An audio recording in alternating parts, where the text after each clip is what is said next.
We are back with another Windward Horizon stream. This is our, like, I've been playing it a bit offline. In fact, I do have to catch you up on what we did offline. Last time we were here, we were just about to finish the Caravel quest, which you can now see I have unlocked. The last part of the quest, it was either time-gated or rep-gated, one of the two. But we basically didn't have to do anything to finish it off. We just talked to Alvana, did a quick sale somewhere, and then we got the Caravel. All the complicated stuff we did on stream. So now, we don't just have a basic schooner anymore.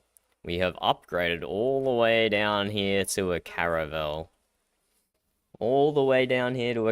Very exciting. So we have a ship with actual cargo space. And to kick us off, we are going to jump into a bunch of four skulls and stuff. But to kick us off, let me show you a bit of economy. Our town is sustaining itself very well on food, very well on clothing, and very well on metal. That is because we have wild birds, which is an amazing source of food. Wild birds by itself can make an apprentice tier food of Rancher's Breakfast. We go over to the cookhouse here. Rancher's Breakfast require eggs and meat, which wild birds both produce, although not in one-to-one quantities. So that's why we're good on food. We are good on clothes and metal because we have workshops for both of them. So instead of just having demand for drink and masonry and wood, we also have a lot of shop demand for those materials. So that makes it more attractive to the AI merchants, which means they bring more materials here. Even though I don't have any source of metal or any source of clothing material, it will still produce a lot for you. It will still attract the merchants and produce a lot. That doesn't work, however, for masonry and wood, because the workshop that harvests raw masonry and wood also produces it into refined goods. So the same workshop will take, I mean, you can't see it in Forlorn Hope's list here because it doesn't have it, but the same workshop will take raw wood and turn it into refined lumber. So this strategy doesn't work as well for stone cutters and lumber mills. And the reason we haven't prioritized building a brewery yet is because always in these public servers, no one builds a single good brewery province. Ever. Okay. That's not quite true. I have found two on the left side of the ocean. This one here, West New Haven. It has hops, it has grapes, it has corn, wheat. And it has a farm, and it has a brewery. So this is actually a pretty good brewery province here. The other one is up here somewhere. Somewhere up here, maybe over here. Because so many times, not many provinces produce hops. And you need hops for everything apart from the most basic wine. And this one here. This one has hops, apple, or fruits, which is an ingredient in mead. It has the farm to farm those, and it has the brewery, so that's another good one. So these are the only two I've found on the entire left-hand side of the map. See, this one here has hops and grapes, doesn't have a farm, doesn't have a brewery. So this province here, piece of shit. Piece of shit province. I wish it would die in fire and ash so I could rebuild it properly from the ground up and actually make a good tavern there. But unfortunately, we don't have control over that. And given this is the first map reset since the game launched, we knew that the economy was going to be like this. We knew the economy was going to be absolute trash. So we're going to do 3 quick trade runs, one for beverage, one for masonry, and one for lumber. And what we're going to do, usually, if we wanted to make money, we would buy 8 wild birds. We would come over here to the ranch. We would break them down into eggs and meat. Then we would fill the rest of our hold with raw meat. We would then cook the meat with the ranch. And then switch over to the cookhouse and make ranch's breakfast. And then go off and sell this to different people. But what we're going to do instead, because the prosperity of Forlorn Hope is absolutely trash, because we produce very little, we have to buy most things, we are going to buy stuff already produced at a higher value to help push the prosperity up. Because every time you buy something from a province, you're given it money, which makes its prosperity go up. Every time you sell something, the prosperity goes down because you're taking money away from the province. So often it's good. So I'm going to find my most expensive food here, which is cookies. I'm just going to buy as many cookies as I can. So we're at negative 82%. Going to buy as many cookies as we can, and then buy as many ranch's breakfasts as we can. And I'm not concerned about the town running out of food, because it is the one thing we can produce. And then we go back over here, negative 71% prosperity. So that moved it by 11%, which is pretty damn good. Pretty damn good. So there's a nice economy tip for everyone out there. If you want to boost the economy of your province, if you're okay with not making money, then just buy stuff from your province. So I could trash these and buy all those same things again, and it would help the prosperity even more.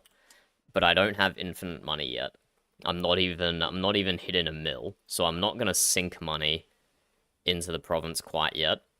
But instead of crafting from raw ingredients, I am gonna buy already produced ingredients just to help the province out. Because we need to go buy some mead, and that's probably going to drop the prosperity down to like negative 100% anyway. So I'm just going to go to another green province because it's nice and easy to sell stuff. This one here doesn't have a cookhouse, so I'm just going to sell all the food here. Then I'm going to sail up to my brewery province, and up here we will craft. We will craft a full shipload of mead. We will craft a full shipload of mead. So this place has some food, but they'll still buy that at a pretty good price. I didn't check my money beforehand, but we probably just made a small profit on that. Not as much as we would have made if we crafted everything from scratch. But part of the reason for that purchase was to boost the prosperity of Forlorn Hope.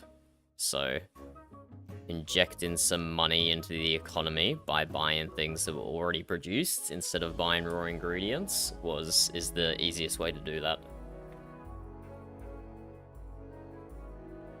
So we're going to continue up to my mead province. Not my mead province, just the province I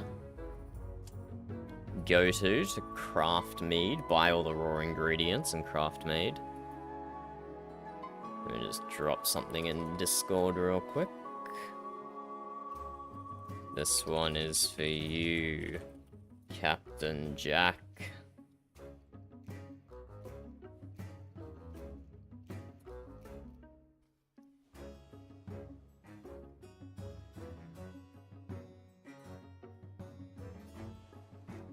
Okay, no read in Discord. I'm already getting spammed. Okay, so New Haven. New Haven is a good brewery province. Mead is the most complicated recipe in the game. It requires 6 different ingredients. 2 of them apprentice level, 1 of them artisan level. It is the most complicated ingredient in the game. So, if you're playing single player, or if you're playing when the server map resets, if you find a province that has... Let me open up the recipe list here. I think it's rum. No, not rum. Although rum is doable. I think lager's probably more likely. If you find a province that has wheat, spices, and hops, immediately settle it. Because if you can have a province that is solo producing an apprentice level beverage, that is massive. That is huge. You will be able to sell that to every province all across the map.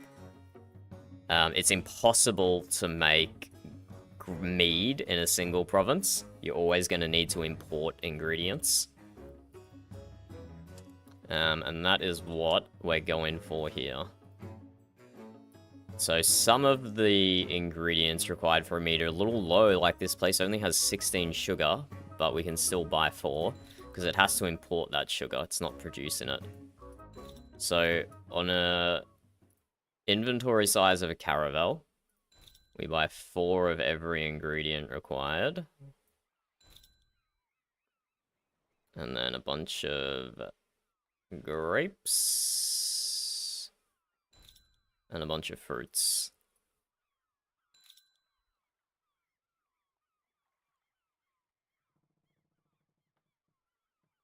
Okay, it's 1 apprentice, 1 artisan tier level food.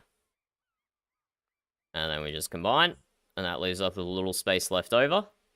And in that space left over, I'm just going to buy some already made mead. Pretty expensive, 800 a pop. But we'll just fill up our hull here. Hold. And we'll sail back down to Forlorn Hope, and we're probably going to drop its prosperity back down to negative 100%. So ideally, you'd sell a bunch of things to your province first, and then only buy a bunch of things from it afterwards. So you want to bottom out the prosperity first, dump in a whole bunch of resources onto it so it can sustain itself and keep growing for days and days, and then you can do things to boost prosperity. You can also sell town supplies to it. Town supplies are a very good way to boost prosperity. But those are expensive unless you're getting them from missions, and like I said, I don't have the money quite yet to just be dumping gold for the sake of a province that is probably going to get wiped in a few days. Just with how quickly this map has developed on the launch of the game. Unsurprisingly, how much it's been developed on the launch of the game. But yeah, we want to keep an eye out for 4 skulls to join, and we also want to smash out some quests. We want to smash out some quests to unlock some more ships. Because at the moment, the Caravel is our only endgame ship that we have. And it's not one of the specializations. It's not one of the special ships. Like, it hasn't got a boost for diplomacy, ramming, or offense. So there we go. That's a tidy profit. We were at... that just made us like 35k doing that. But we had to nosedive the prosperity of Forlorn Hope to do it. So it's best to fill these up to multiple hundreds and then go through. In Forlorn Hope case, what you'd do, you would just buy every food it lets you to buy, drop a town supply in, and then you'll probably get back up to 0 or even positive prosperity. But we can't be bothered doing that. We're just going to dump supplies in and leave it. So we want masonry and lumber.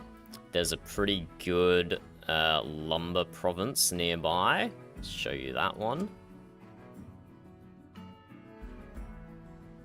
It's down here somewhere. It's quite a small one, I think. But it was mahogany.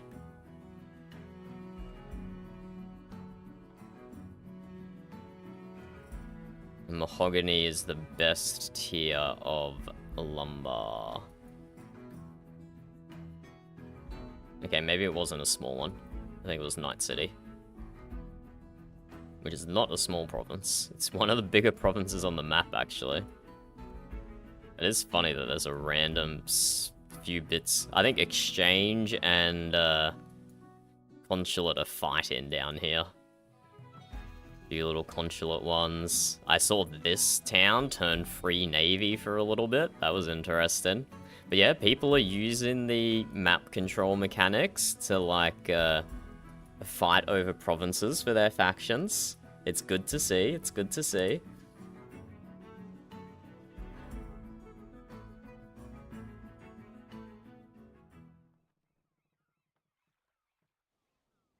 Huh. I think I recognize the name Fireman.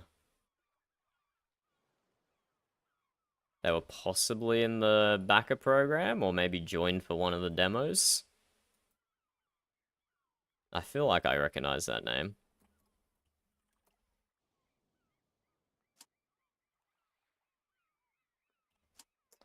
So what are we doing here? Mahogany. So we're going to max out our hull on mahogany. We're going to do the raw stuff.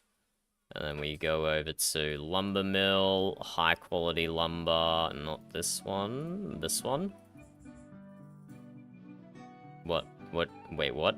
What do you mean cargo hold is full? I just did this yesterday and it worked fine. Have people been, like, exploiting and duplicating stuff? Hello, pup. It didn't used to be like this, though. Early in the backer program, it used to be like this. Then Aaron fixed it. And now it's reverted.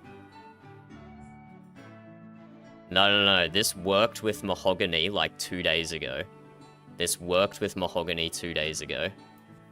So what we'll do is we'll just put one in our trash bag.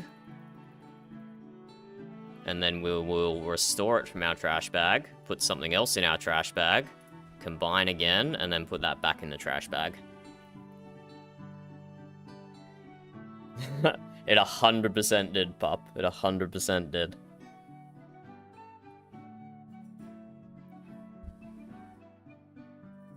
I can go back on stream and find me doing this exact same craft in this exact same province with mahogany not a few days ago, and it worked fine. So something has definitely reverted, whether deliberately or not. I wouldn't be surprised if people found a way to duplicate resources somehow, and he might have reverted it to fix that from happening. Would not be surprised.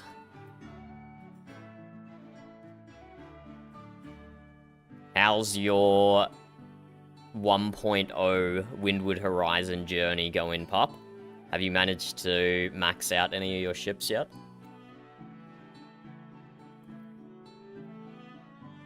I've been pretty slack with how much I've been playing Windward. So, I've only recently unlocked the Caravel, and very far from having max talent points. But still absolutely taking names with it, obviously.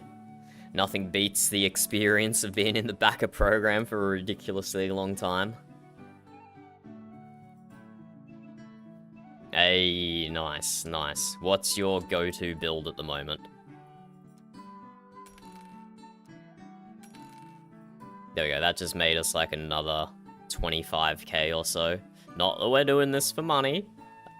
We're doing this to support our province. And let's go get a bunch of masonry.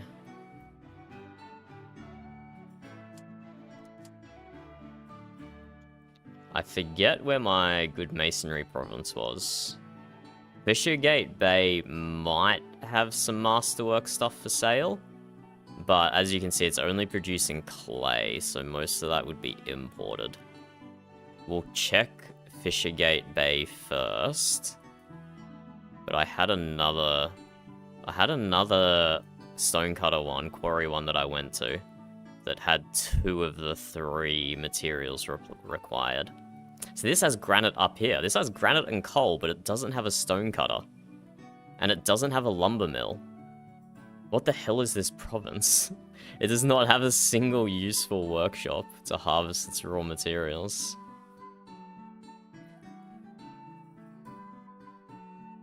I'm pretty sure I found one with granite and limestone, but haven't had to use it frequently.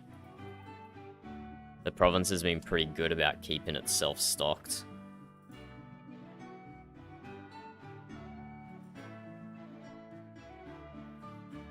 Max Brig and Bylander. Excellent.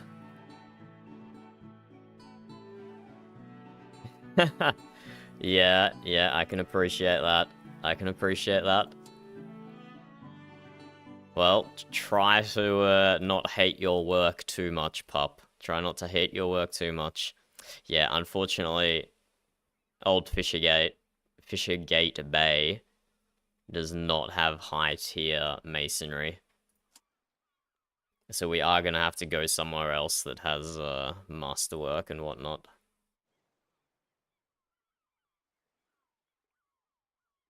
It's a pity it's not able to import granite and limestone. Limestone stocks are down to 0. Granite stocks are down to 0. Coral you can turn into just clay. So that's not really helpful. Yeah, we'll have to keep searching the map for that granite province that I found. This province's only raw ingredient is grapes, and they don't even have a farm. They don't even have a farm. My provinces are over in the west. Farseer and Razor's Edge.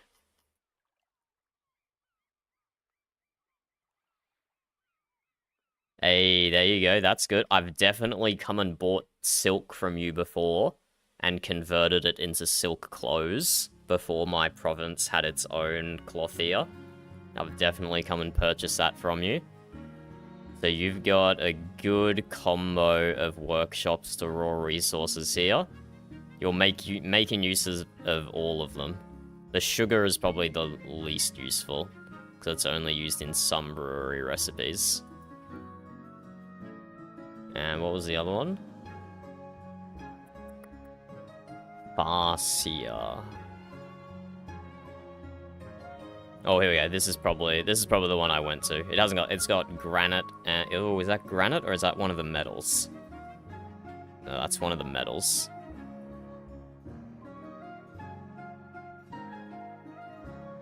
That province is ridiculous. Farseer.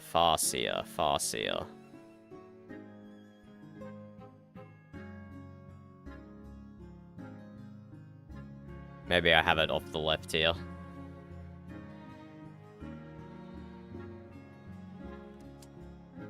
Let me just start sailing north. But I know the province I'm looking for is up here somewhere. That has just granite. That could work. Or was it over here in the red? That has granite. That has granite. Granite.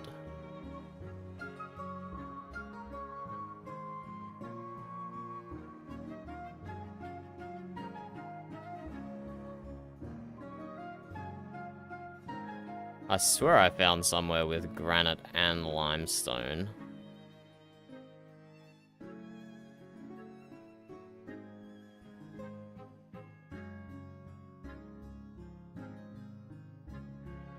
But maybe I misremember. Maybe I misremember and we just go to a granite province and stock up. Like Bastion, no, not Bastion of Glory, that doesn't have a stonecutter, the silly bastards. Like this one, Shadow's Realm. There we go, there's Farseer. Well, Farseer has granite and stonecutter, so I go no further.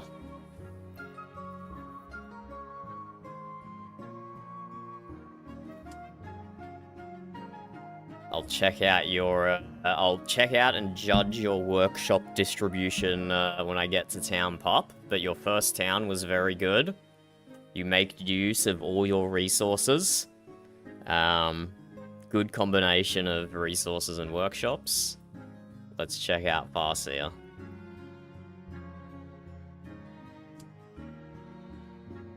So we have exotic wildlife, which gives I forget what exotic wildlife gives. I have a spreadsheet that I could look at.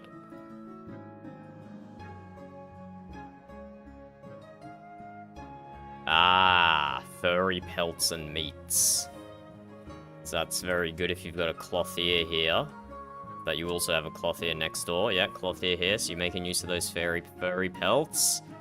Granite and coal, you've got your stonecutter and your smith's workshop, so that's good. And the Baxorite as well, so that's being used in the smith. And then your wheat is, yeah, it's kind of okay. But it's a good thing to use your fifth workshop on. Very good setup, pup. Very good setup. Look at that prosperity. Look at that prosperity, 100%. We are easily going to be able to buy a full load of masterwork masonry here. Easily. Can we buy the ingredients, though? No, not enough clay. Okay, we'll just buy the already produced stuff. Here we go. Stone cutters, masterwork. We need 3 clay, 3 limestone, 3 granite. So we'll just buy that already produced. So that cost 18k. Let's see how much we sell it for. Goodbye, goodbye. Yes, enjoy your taxes from that transaction. Enjoy.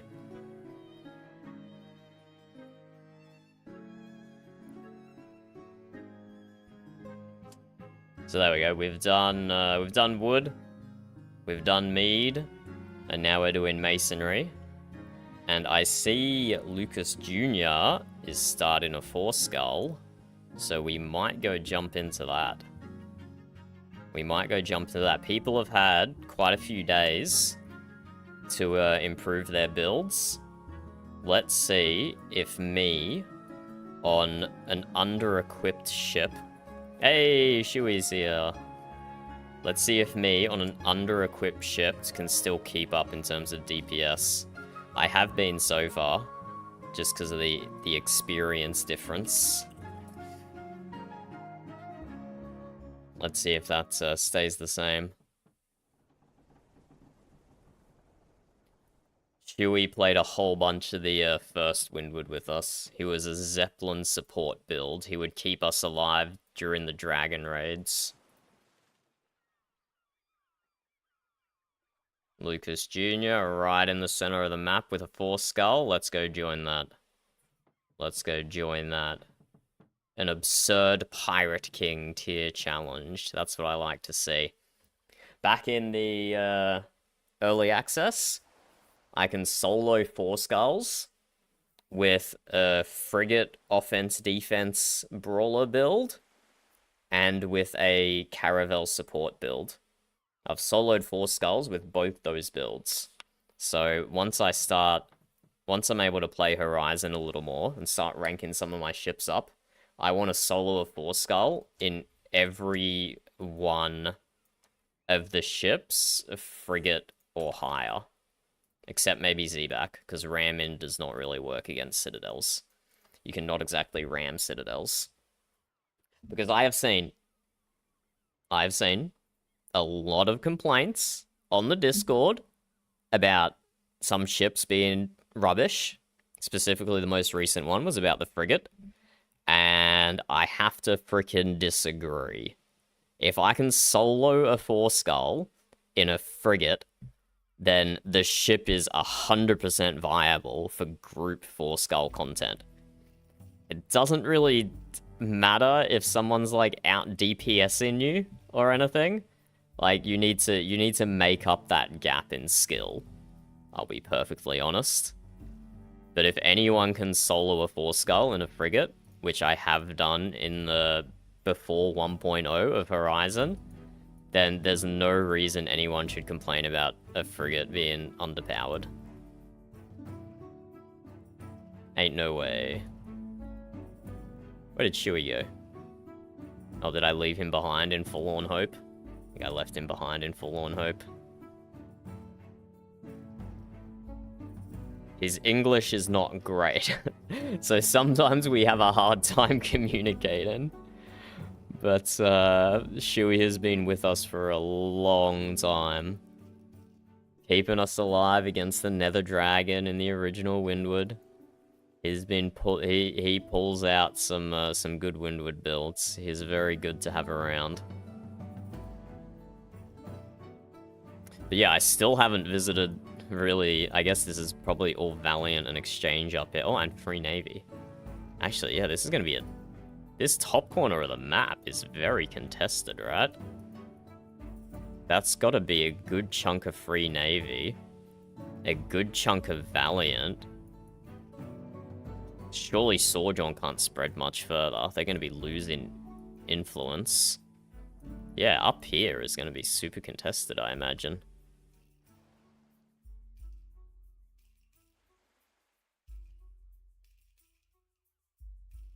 Okay, let's see if we can get in here before it maxes out. Hello, Spin. How's it going? How's your VRP journey treating you? This game is called Windward Horizon, Spin. I was a tester for it for like 12 months or so, and it just released last week. So I'm getting to play the 1.0 version finally. After so long of playing it in a limited capacity. It's the best way to describe it. It's like it's got RPG style combat where you can choose a different bunch of gear, you can choose a bunch of different talent points, combine them together to make a specific type of unique build. Except instead of controlling a person, like you usually do in RPGs, you're instead controlling a ship.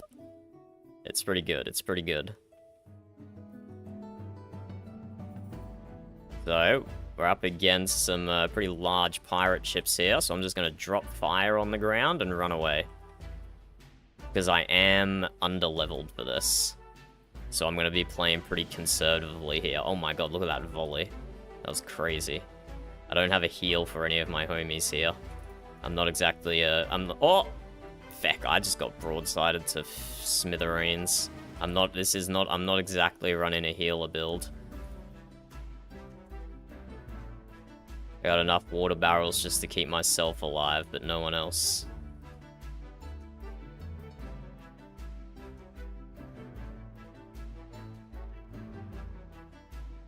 Let's see if we can nuke this guy, maybe. This guy's a rammer, so he's got really high defense.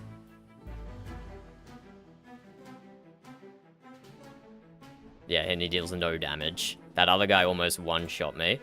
This guy doesn't have a chance in holy hell. Oh my god, our mortar... I didn't even see his health bar move then.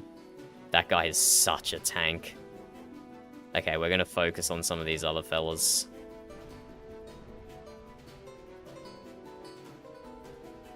Oh, he got sticky grogged. Let's drop more fire on him.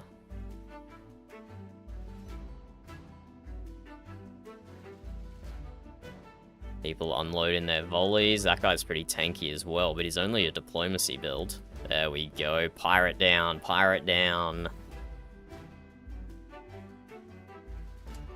These ones up here, I have one captain and 2 first mates. And they have their own set of skills that they give me down the bottom. So they can give you some unique skills as well. See if we can keep our homie alive here. Yeah, we healed them to full with a single water barrel, and then I'm just throwing fire up there. But yeah, I'm just playing conservative here, keeping my distance.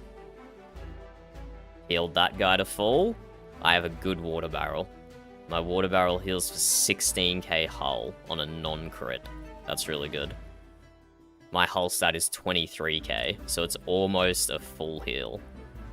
Almost a full heal.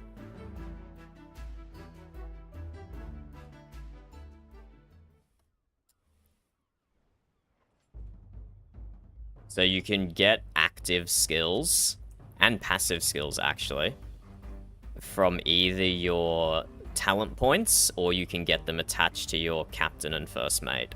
So they're unique between them. You can't get the same skills from your captain as you can from your first mate, as you can from your talent. So you have to be very careful about what captain, first mate, and talents you pick to get all the skills that you do want. Damn, I could have healed that guy if I was a little closer.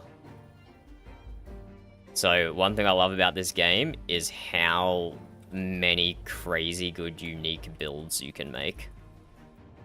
Because there's just so many customization options. So there's like, you can't even, the amount of people goes off the side. There's like 12, 16 people in this instance at the moment. And I guarantee you, half of us have unique builds that no one else is running. So I'm just going to drop more fire. Just cover the ocean, and then I'm going to pull out. Heal myself with a water barrel. But yeah, I'm just doing little chip damage here. I'm not really turning the fight one way or the other. I'm just doing what I can in my underleveled ship. So I have not been grinding as much as a lot of... Oh, this is going to hurt. Yep. Damn. Damn. Pain. Pain.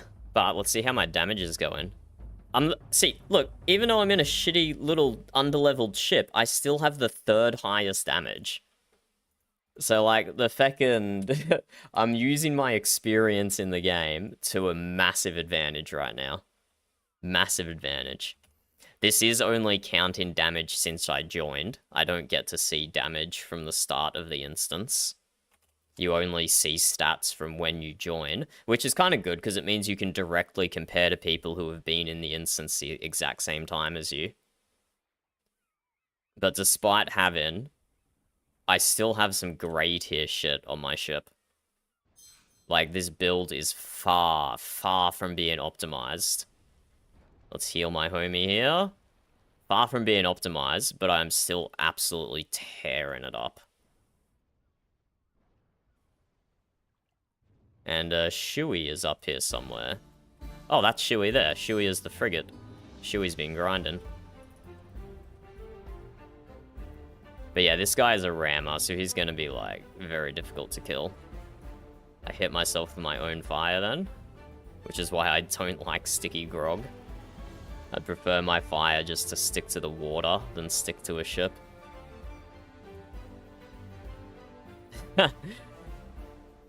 Not particularly spin, but it does seem to happen that way. Because I also played a lot of Sea of Thieves. I also played a lot of Sea of Thieves. I'm obviously doing a ship captain in Valheim. I'm pretty sure I've played some other ship combat games as well. There we go, that's some good damage. 138k and 139k. Uh-oh, but now there's this guy coming and I'm gonna die. Oh, no. This guy deals very little damage. Drop some fire behind me. Save me, Shui, you're my only hope. I think that is the ship of the line, no? Yeah, that is the ship of the line. Did Shui just die? Shui just died to the Citadel! My buddy Shui. Rest in peace, Shui. It was nice knowing you.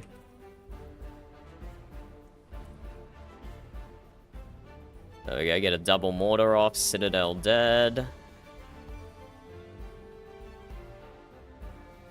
But now we got some pirates rocking in on us here, which is not good.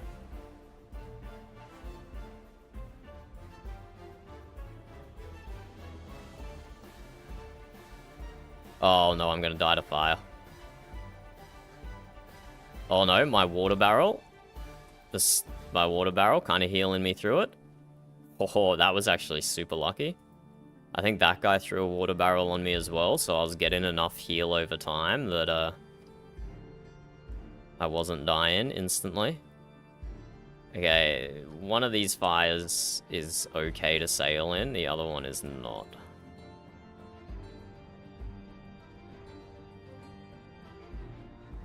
Oh, his fire's gonna hit first, so I'm not gonna deal any damage with that, unfortunately. Fire does not stack.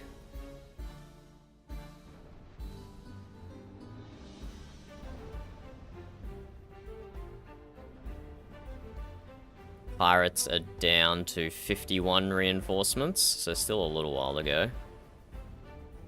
I'll just do a little sneaky heal in here. I'll drop some fire up on this guy. Reset my cooldowns and also drop an explosive barrel. Oh, he just deployed giant netted me. That's gonna hurt. That NPC just used an ability that reflected my own mortar back at me, which was very rude of it. But it should be in that fire there. Yep, it is. Oh, we're getting pushed by pirates from the south as well. We're in a bit of an awkward spot here. Oh, let me pick up some loot. I'll take loot. That's going to be fire, so I will just use direct damage here. I'm just going to wait for one of my other skills to come off cooldown.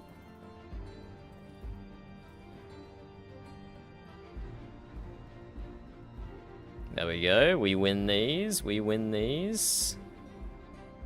I just want to pick up this piece of loot behind me.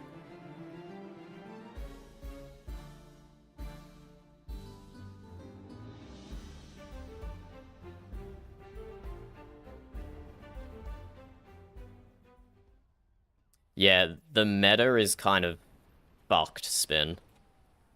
Because people are complaining in the Discord that certain things are, like, underpowered.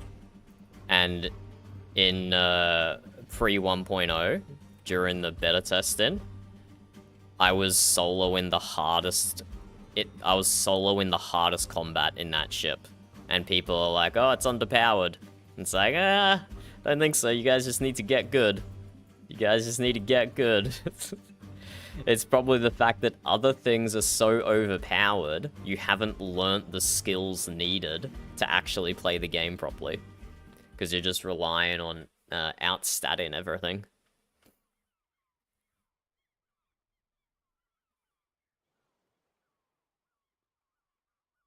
Let's go do some combat down south here. But there we go. I'm still third on damage, even though I've probably got one of the shittest ships in here. But in saying that, second has over double my damage, and first has over 3-4 times my damage. So just because I'm sitting in third place, that still could definitely be better.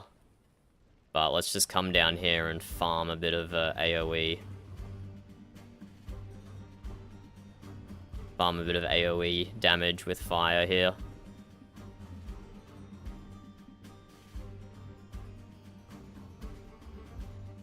Merchant Uwu. Get out of here.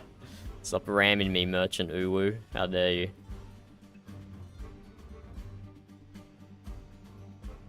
Drop fire on both of them.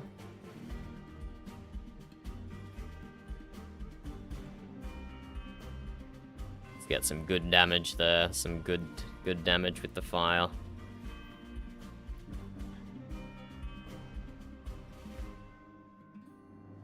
Merchant Uwu is almost going down. They're lucky they're getting spam healed. Let's drop a damage over time and a direct damage on that guy. Not enough to secure a solo kill. That guy has some serious range with his sniper. Holy. Let's drop some fire on that guy, and he'll die inside the fog cloud, hopefully.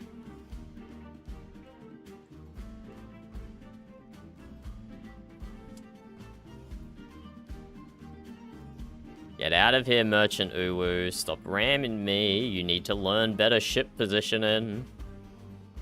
Your ship positioning is trash, Merchant Uwu. Oh, I'm probably gonna go down here. Oh, no. We got a nice water barrel heal from an ally. Huge, huge. And we dropped fire behind us. Not that the NPCs wouldn't have just come straight through the fire. But it helped, but it helped.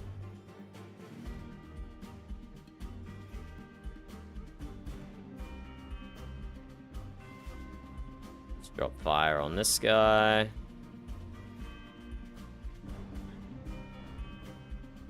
Just some modest damage ticks there.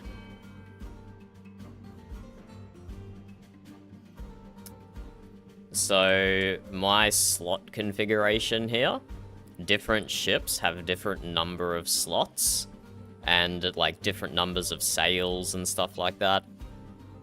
So the bigger the ship, the more slots it has, the more wacky you can go with getting, like, adjacency bonuses and things. These smaller size ships are pretty simple to build, but they still offer some really good customization. But yeah, I'm just throwing fire out.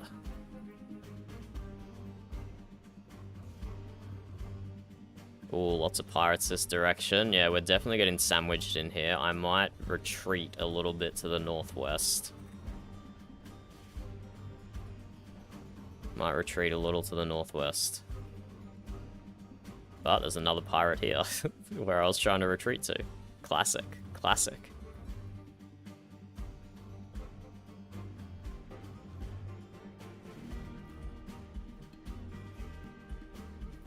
Drop fire. Hopefully both these pirates run into it. Yes, they do. Getting some good damage ticks there. Up to 10k, 31k, 21k. I might have even got a double kill then. Yep, I'm up to 6 kills, 1 death. Yep, exactly, Spin, exactly. So they have some innate characteristics. Like, the bigger ships, obviously, are gonna have higher hull. And the smaller ships, like you can see this guy next to me, Agent Ryan, he's using a super small, nimble ship, so he has really high mobility. And he's just zooming around the place.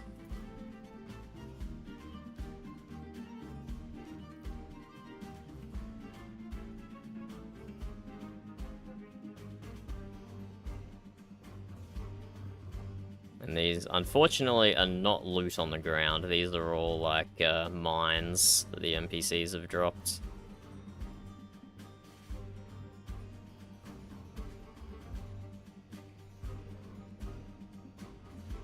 Oh, sorry, ship of the line. Just bashed him into the... I just beached the ship of the line. My bad, my bad. That's hilarious. Let's drop a bunch of fire over here that the pirates will run into.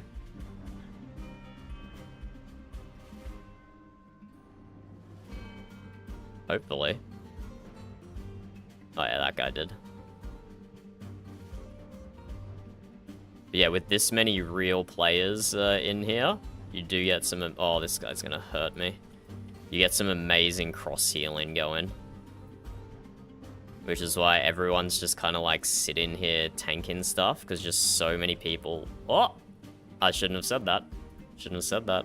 I almost had my water barrel. Because so many people have healing that they're just throwing out on everyone.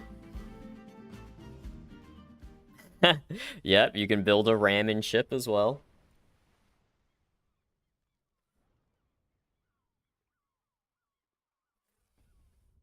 It doesn't scale with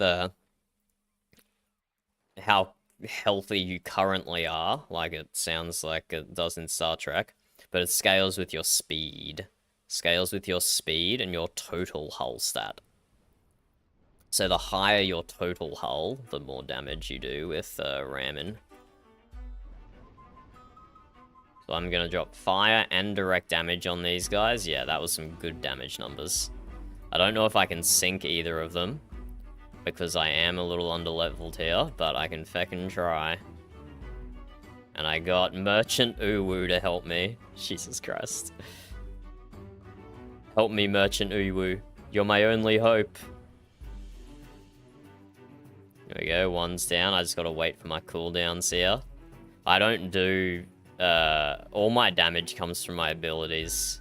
Like, I technically have 2 cannons equipped, but they barely do anything. I'm replacing them with something else later on. I'll stop throwing feckin' fire at the same time as me, that Merchant Uwu. I would have preferred to solo this if we're just gonna double up on fire like that.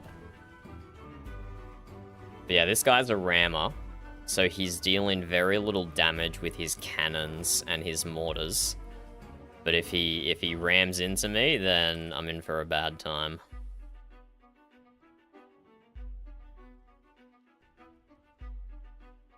There we go, good damage numbers, good damage numbers. Might kill this guy eventually with just the two of us.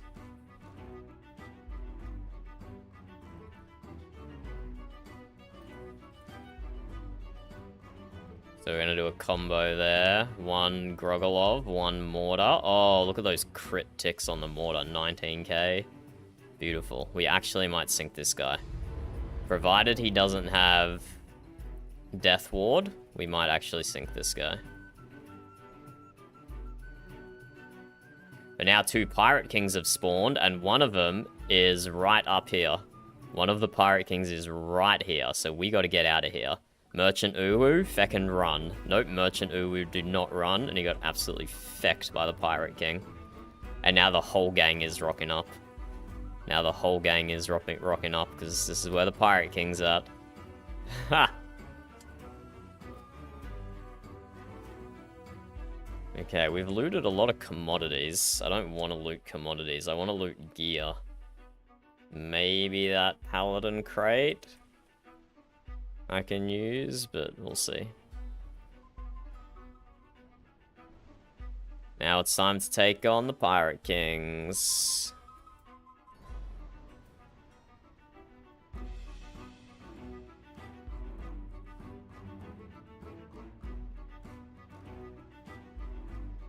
There's one more non-Pirate King up, so we'll actually deal with him first.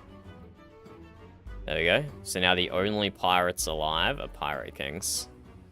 So these guys are going to take a little bit to kill. But we've already made a decent chunk of damage on Pirate King Babu. Pirate King Babu and Pirate King Badar. I wonder if that's coincidence. Wait, what are all of the... Are these all like mines? Oh my god. That one's a mine. Yep, he just got blown up. Silly Agent Moonblade.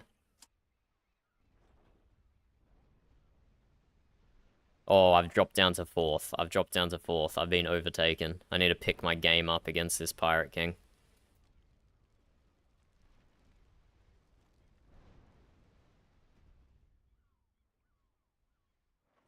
Oh, Shui's by himself over here, taking the full broadside from the Pirate King. Get out of there, Shui. Oh, I just did a 261k mortar on the Pirate King. That was pretty good. That was pretty good.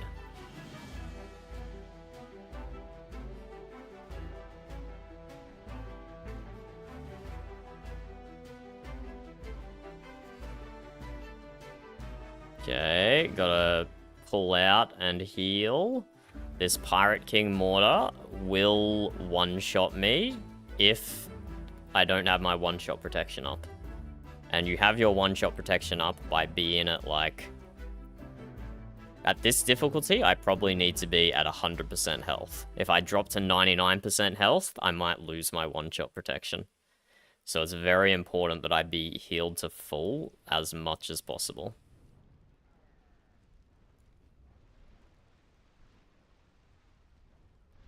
Where's this Pirate King going? Where's this Pirate King going? Bro, I might actually go solo the other Pirate King. Because unironically, I can do that. It'll just take like half an hour.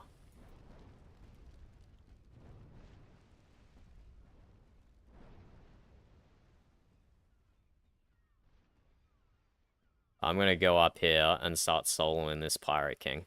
Because in this build specifically, I can just sail slowly away, drop in mortars and fire behind me. Let's heal this tower real quick. Barely healed it. Hello, Raven. How's it going? How did your soft tissue farming go? Was it successful? Okay, lots of these are going to be mines, so I'm just going to drop fire, turn around, and get out of here. And now this Pirate King's going to chase me. Unfortunately, my heals aren't that good yet. I can't heal myself to full unless I crit.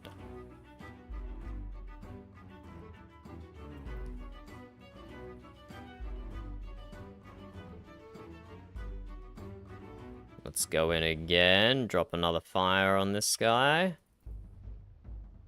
And pull out of here, heal myself.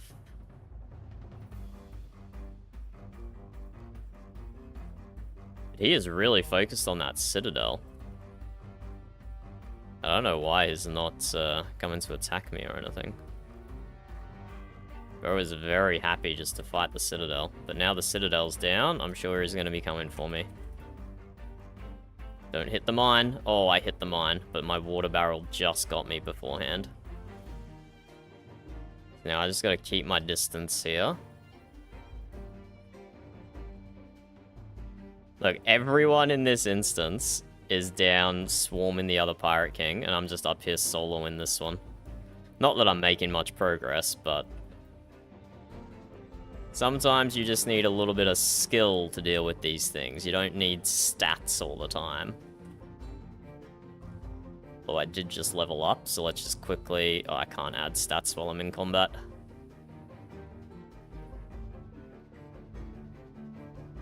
Oh, I let myself get a little too close then. So I gotta be careful I don't get in its broadside before I'm healed to full. Otherwise he can one-shot me.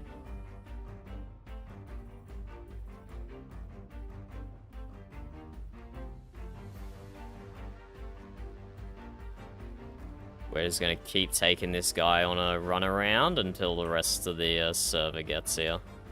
And then I'll go pick up my loot from the other Pirate King.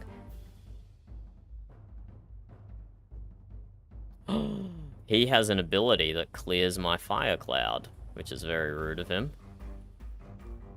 Why won't he just let me put fire on him? It's incredibly rude.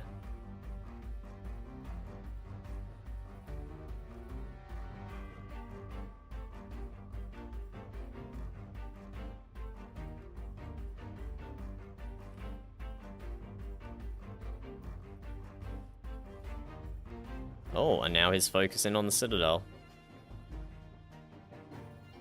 Here we go, the rest of the homies are rocking up. Rest of the homies are rocking up, so it's time for me to go get the other loot. Ah, back it. See, other people rock up and then I die because I can't predict which way the NPCs are gonna turn to shoot and broadside and stuff. It's unironically easier to fight a Pirate King solo. Let's go pick up this other loot, though, and then we'll go back north. Yeah, we've dropped down the rankings a little bit, but 8 mil damage is, 8 mil damage, 1 mil healing is still pretty damn good. Still pretty damn good. Especially with my incredibly unoptimized ship that I have here. Nowhere near max level. Nowhere near max level. So somewhere down here is the loot from that Pirate King, and I think it's probably that mortar. That mortar is probably the loot. This one has been going for 31 minutes, Spin. This one's been going for 31 minutes. So this is the highest level combat. Ooh. That is a good offense mortar. But I'm not running a pure offense build here. I'm running a partial healer build, so it's not actually good for me. I'll probably just sell it for the money. Probably just sell it for the money. So these are all commodities down the bottom, equipment up top. And unfortunately, I don't think I can use any of these equipment. If I slot that in, I get slightly more diplomacy and haste. Probably not worth the -2 crit chance, though. But I think that's going to happen no matter what I slot in. I think the cannons are giving me crit chance.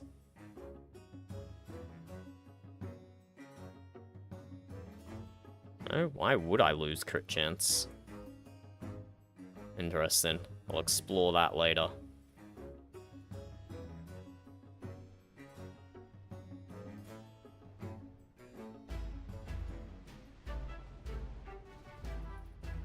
Let's drop 2 mortars on this Pirate King.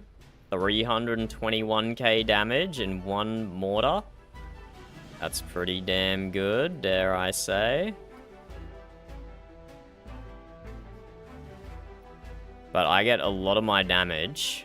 I get like 100% damage boost when I first enter combat. That's what I see no one doing. No one is using Element of Surprise properly. Because they're just zerging everything down, people haven't had the chance to, like, properly build their loadout. It's like, everyone's just standing here blasting it, but ideally what would be happening is people would be dropping down fog clouds, which will take everyone out of combat for a few seconds, and then you get a whole bunch of buffs for entering combat the first time. So let's just say, people have a lot to learn. People have a lot to learn, and we're here for them. I'll start making some more Windward videos again soon. I'll start making some more Windward videos soon.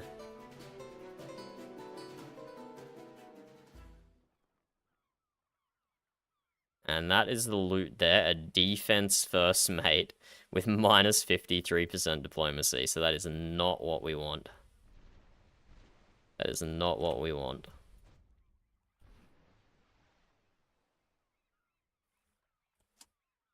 But whatever, we'll sell it for money.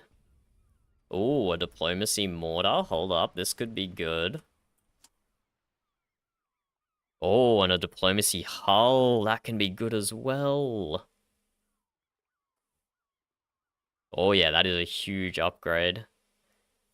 So 3, 2, minus 2, 1. 1, 5. Yeah, I think we upgrade that one. Let's upgrade that hull. This mortar. More mortar damage. More mortar reload. Unfortunately, negative 23% hull repair, though, which is not what we want. That is a really nice mortar, though. That is a really nice mortar, but we will sell it for money.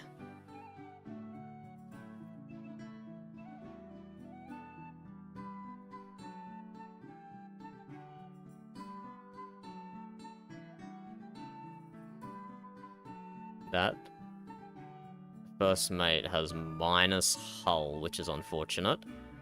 I do not want a minus hull first mate.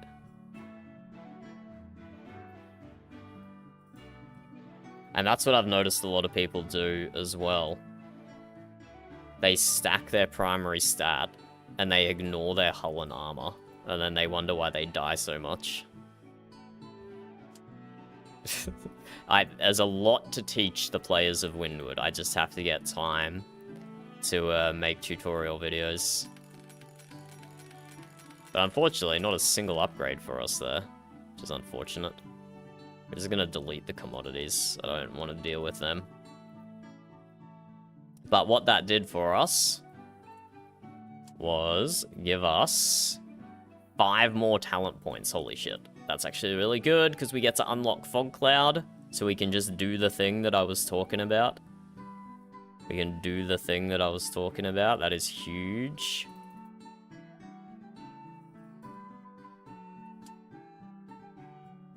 And we unlock the cosmetic, Green Fire, so we equip that. And now, let's have a look at the shop and see if there's anything we want. That's a 59% diplomacy crew. I think we do want that guy. Oh yeah. Hey, Shui's giving me shit. What a nice guy. Oh, Shui, that is the perfect first mate. He just gave me the perfect first mate. It even has, like, 2 of the best first mate skills on it as well. He didn't accidentally give me his actual first mate, did he? Hold up, we gotta look at Shuey's build to make sure he didn't send us his actual first mate, and this one isn't a spare. Holy shit! Look at Shuey's ship, a ship of the line. Very nice, Shuey. Okay, he didn't send us his actual first mate. Thank you. That first mate is actually perfect. Oh shit, he's sending us more stuff. He's sending us everything with a diplomacy tag on it. But I run a pretty specific diplomacy build, Chewy, so if you are listening, I might not be able to use all of them. That first mate, I think, is identical to this one? Just different skills? 50, 50, 25? 50, 50, 50. Wait, what? Ah, but it has minus hull, which I don't want. I do want to stay kind of tanky. As tanky as you can. But yeah, so this crew is a huge upgrade for me. But it might be worth not swapping one of my existing crews out for it. But in fact, putting an extra crew on. This is the great thing about the build-in system over here. I'm not going to be using those cannons, Shuey, I'm sorry. And unfortunately, I can't sell them for money, because it looks like Aaron fixed that. You used to just be able to gift people artifact level gear, and they could sell them for 1 million each. But I guess that's not the case, so we'll give these back to Shuey. Because I can't even sell them for money. Which was a good secondary use of things. Because I think what I want my configuration here to be... Let's take these cannons out. I think I want 3 crews along the center here. Because then they are both getting buffed diplomacy from the sail. I get a small haste penalty by having 3 together. Have 2 crates out here, and then 1 crew down here to service these 2 hull pieces. I think that's the ideal setup here.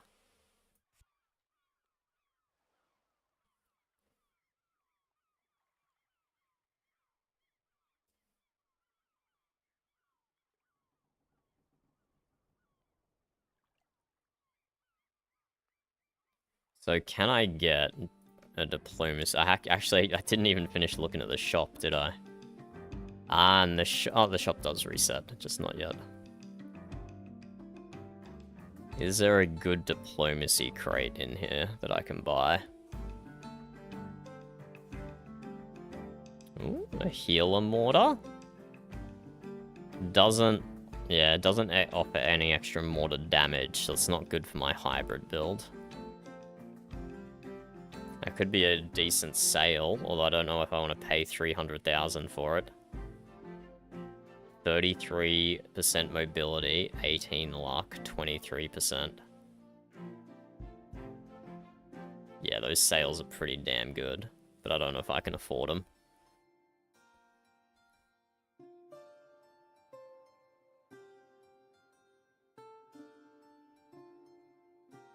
Unfortunately, though, no diplomacy crates, apparently.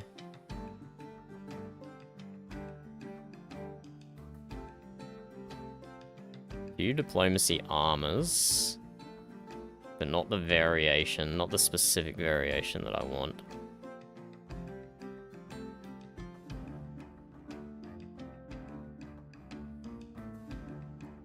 I'm pretty sure I just sold this one, but I'll buy it back.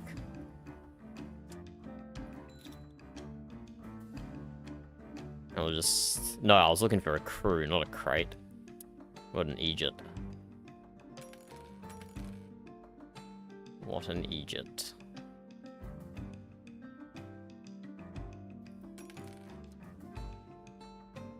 So So look for a diplomacy crew. I don't mind getting a cheap one for now. Like this one here, for example. 48% diplomacy, but still pretty cheap. Let's have a quick look.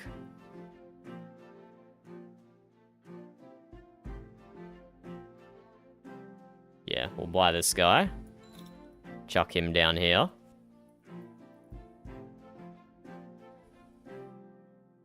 So, I didn't know I didn't screenshot this beforehand, but this was a pretty good boost to my diplomacy here. So I don't think swapping these guys around will do much. Oh, this will increase my luck though, because this guy has a higher luck stat. So he needs to be directly adjacent to a mast. So let's put him up there. So typically, you would see on the outside alternating cannons and hulls, but we are doing a bit of a goofy build here that doesn't run cannons. So all we've got is hulls, crews, and then these equipment crates, which buff our crews. But I like it. This was shaping up to be a good build. So we should have our two highest luck crews here, 32% luck, and here, 28% luck. Which we do.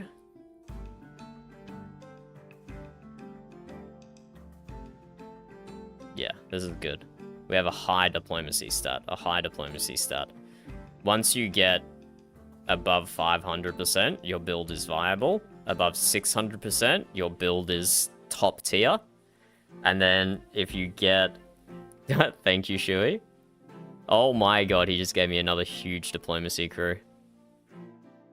24% luck. Is that a luck upgrade? It's not an upgrade to one of my luck ones, but it's definitely an upgrade to the others. I wonder what happens. No, yeah, getting rid of the crate will give me more luck because it puts another crew adjacent to a sail, but it reduces my other stats, but we can definitely slot it somewhere else.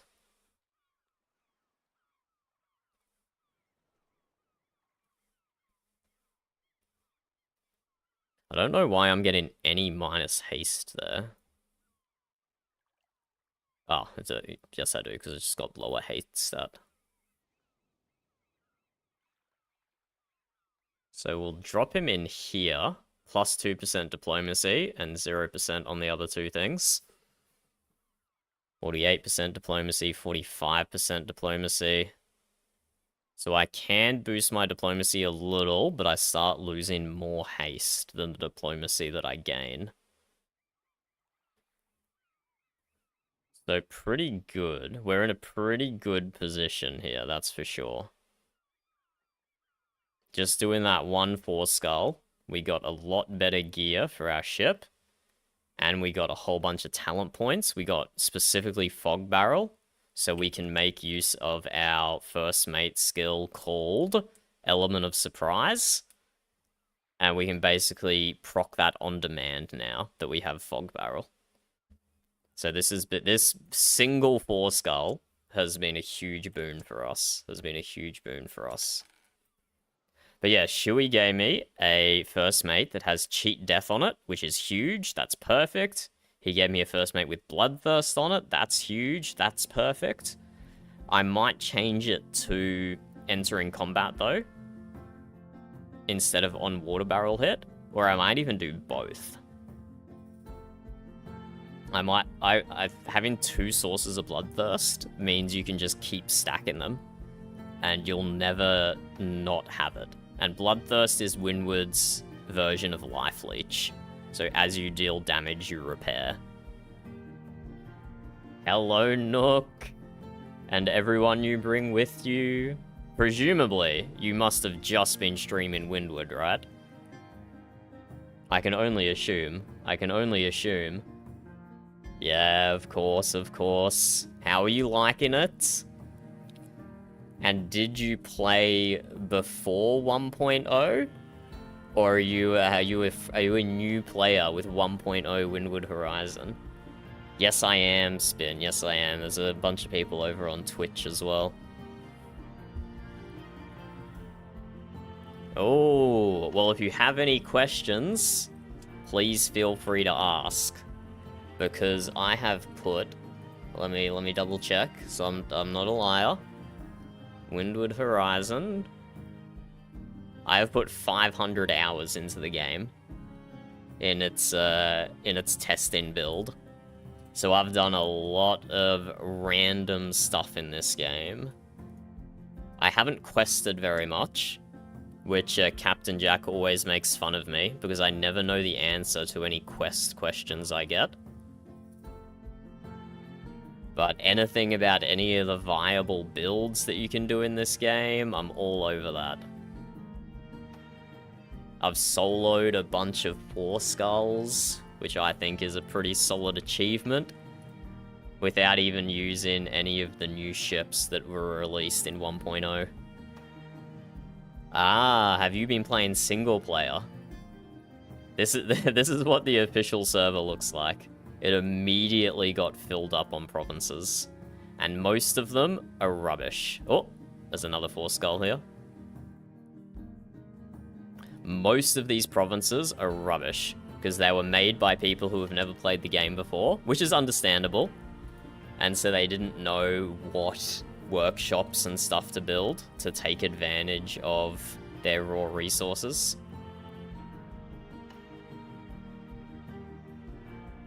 But that just means there's a massive opportunity for trade.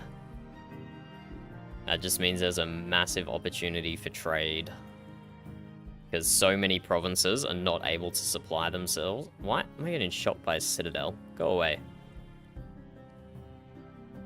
I don't want to fight a citadel. I'm not here to play tower defense. I'm here to fight pirate ships. Bro, the range on that is ridiculous. Where's these pirates at? Hello, Morthus. What was your favorite build in the first Windward? I played that a bit as well. Did all the dragon raids, the nether raids. That was fun. It was goofy fun with the flying ships in the original Windward. Very goofy fun.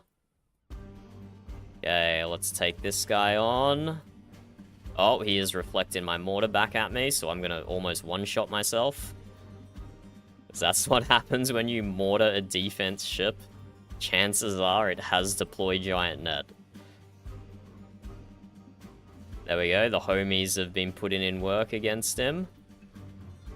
But we can use the fog cloud now to proc element of surprise whenever we want, which is going to be a massive boost to our damage output.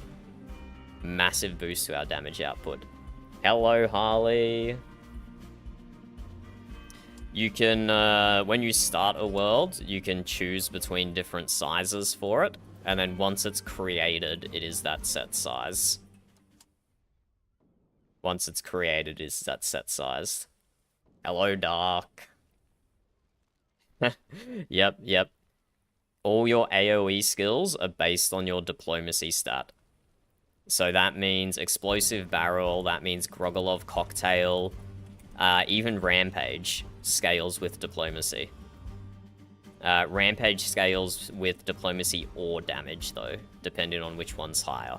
So rampage is a hybrid skill, but explosive barrel and Grogolov cocktail both scale with diplomacy. The way I like to look at it is you rock up to a town and it's like, if you don't give me this ridiculously good trade deal, you know, if you don't sell me this for the price it costs you to buy it and make 0% profit, then I'm gonna firebomb your town with a Grogolov cocktail. That's how I like to look at the diplomacy stat. That's how I rationalize that it makes sense that diplomacy is buffing damage abilities. There we go, that was just a nice 83k mortar there. Exactly. Hostile negotiations.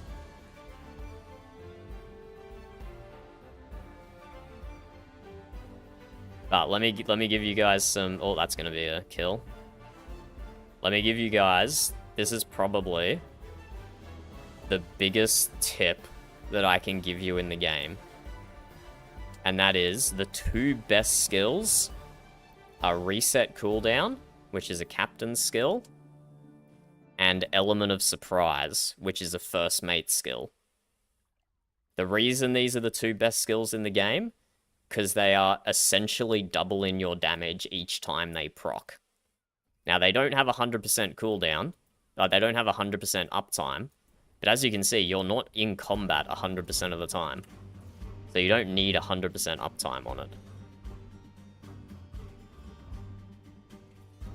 And so they're just the 2 most efficient things you can do to boost your damage stat to ridiculously high numbers. And they're definitely being slept on so far. You can rename your ship, which is a good point. I should rename mine. My diplomacy ship was always called Identity Crisis in the backer version of the game. Because originally I was trying to make like some crazy hybrid build with it, and it didn't work. The crazy hybrid build did not work, unfortunately, so I just turned it into a normal diplomacy ship.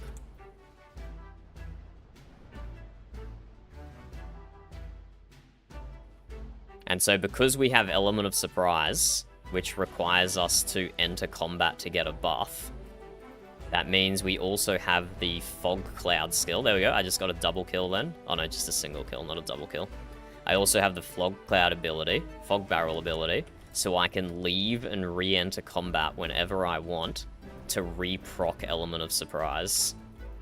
It's a goated combination, and people haven't figured out how good it is yet. Because the game's only been released for like a week so far, so people are going to take their time. They'll get there eventually. But yeah, it's a goated combination, and not nearly enough people use the Fog Barrel or the Hide ability yet. That'll change with time, though. That'll change with time. You can also change it in your shipyard as well. And yes, exactly what you said, Dark, about reset cooldowns and Element of Surprise. That is exactly the reason why they're so effective. Unfortunately, Fog Barrel shares a cooldown with Water Barrel, so you do have to be careful not to catch yourself out there, like I might have just then. Hopefully I can reposition fast enough and get out of dodge.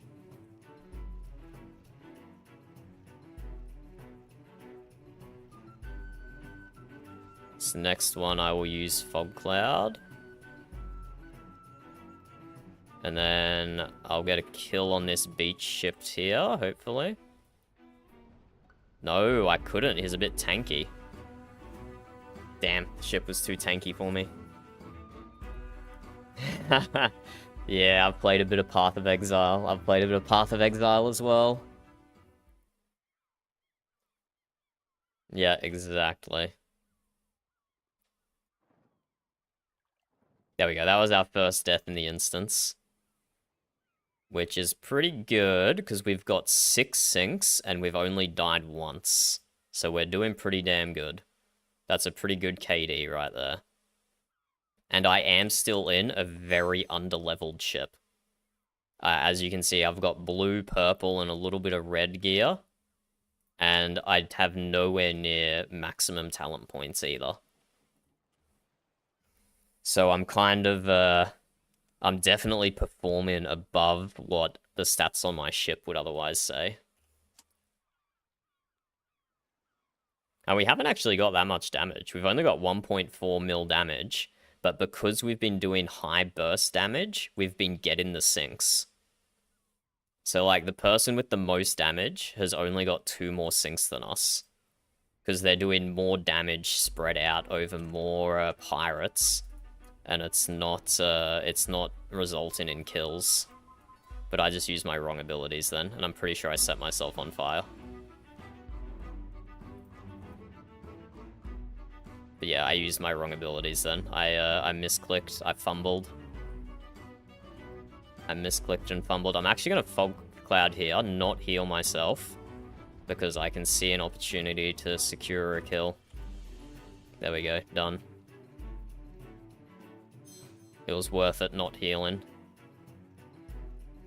That's also why I want to get Bloodthirst on entering combat. So I can throw a Fog Cloud on myself, leave the Fog Cloud, have a ridiculously crazy damage boost, and then also get a crazy heal, crazy self-heal. Unfortunately, that guy had Death Ward, so we didn't one-shot him. Well, we kind of did one-shot him, but we didn't get the kill, which was rude. So hopefully, yeah, Homie finishes him off.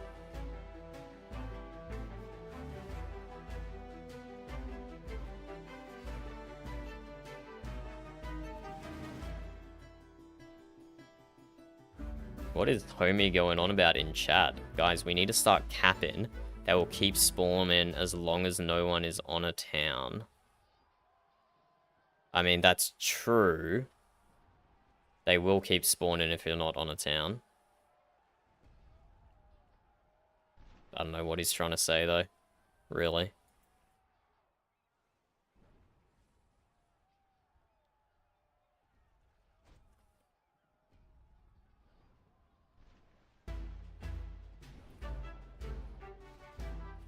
Oh, I didn't realize that was a pirate. I thought that was a friendly.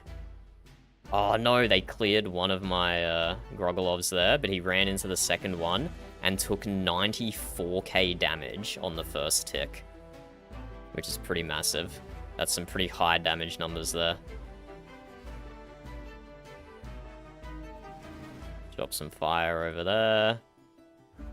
I thought it's like the pirates are dropping more fog clouds than the players.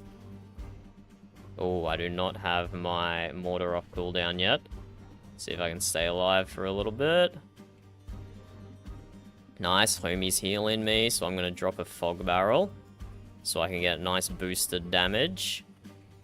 And then try not to die to ram in here. There we go, done.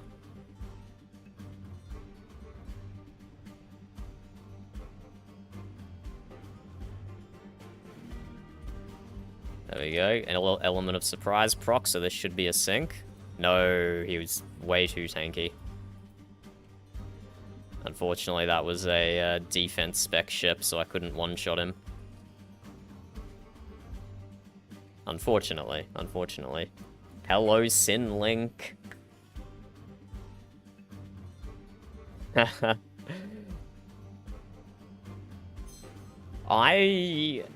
I miss the bottlenecks of Windward 1.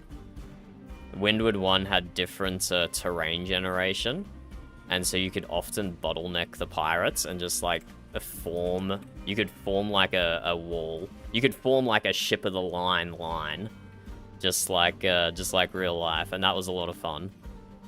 But the maps are a lot more open in Horizon because you don't have flying ships to help spread people out.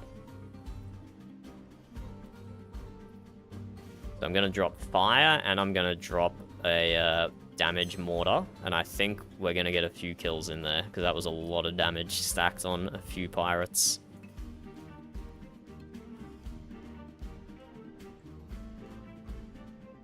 Going to fog myself, and then mortar him. But now I've got no cooldowns to use, so I just got to kind of chill. So I am running a goofy build with no cannons. I have 1, 2, 5... I have 6 crews when you're only meant to have 3 on this ship. I have double the amount of crews you're meant to have. Just absolutely boosting my diplomacy stat to the 9s. I'm gonna do double mortar here. 1 to the left, 1 to the right. Both of them were a kill. It's just the one on the right had Death Ward, so he survived. But I mean, technically that counts as a kill, right? I kind of count that as a kill. Even if it isn't. Oh, I did not see that guy there. I was too busy focused on seeing if the fog cloud was going to vanish. So I'm just going to fog myself here, wait for some of my cooldowns. I'm going to leave the fog cloud. Get element of surprise. Kill that guy. Done.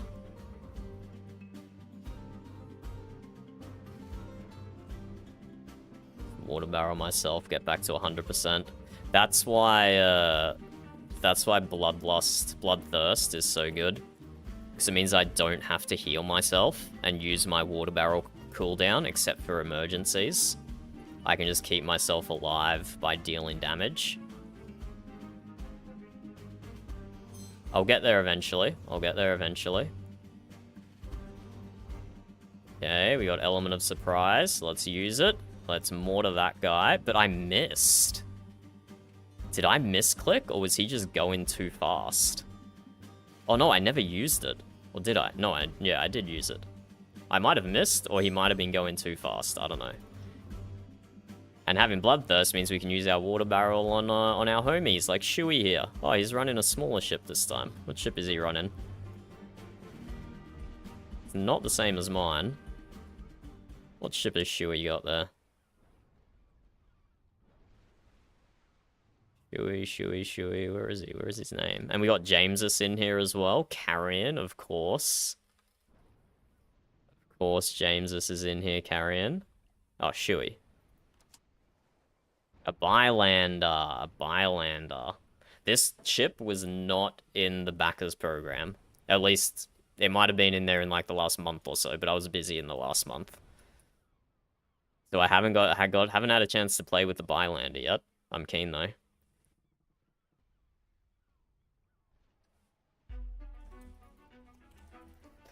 It's legit a guy in chat trying to micromanage what people are doing. It's like, bruh, chill.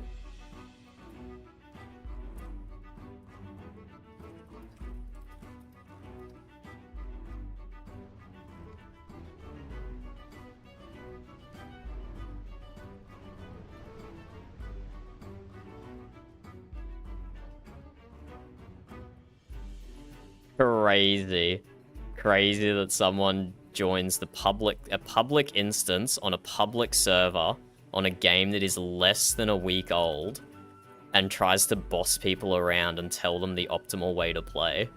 Fucking ridiculous. I will happily give people advice, but I'm not going around fucking madly typing in text chat telling people how they should be playing. That's an unbelievable attitude. It's an unbelievable attitude.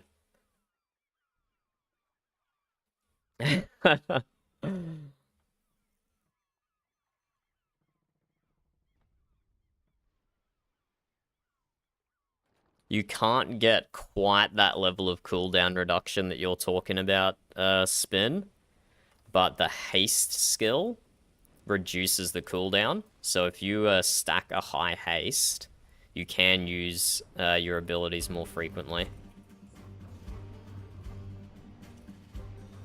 Did he just deploy giant net me, or am I crazy? I don't know, might be crazy. Okay, I messed up my abilities there. I was meant to do a double mortar. But for some reason, I can't press my abilities like I used to. Just not good anymore.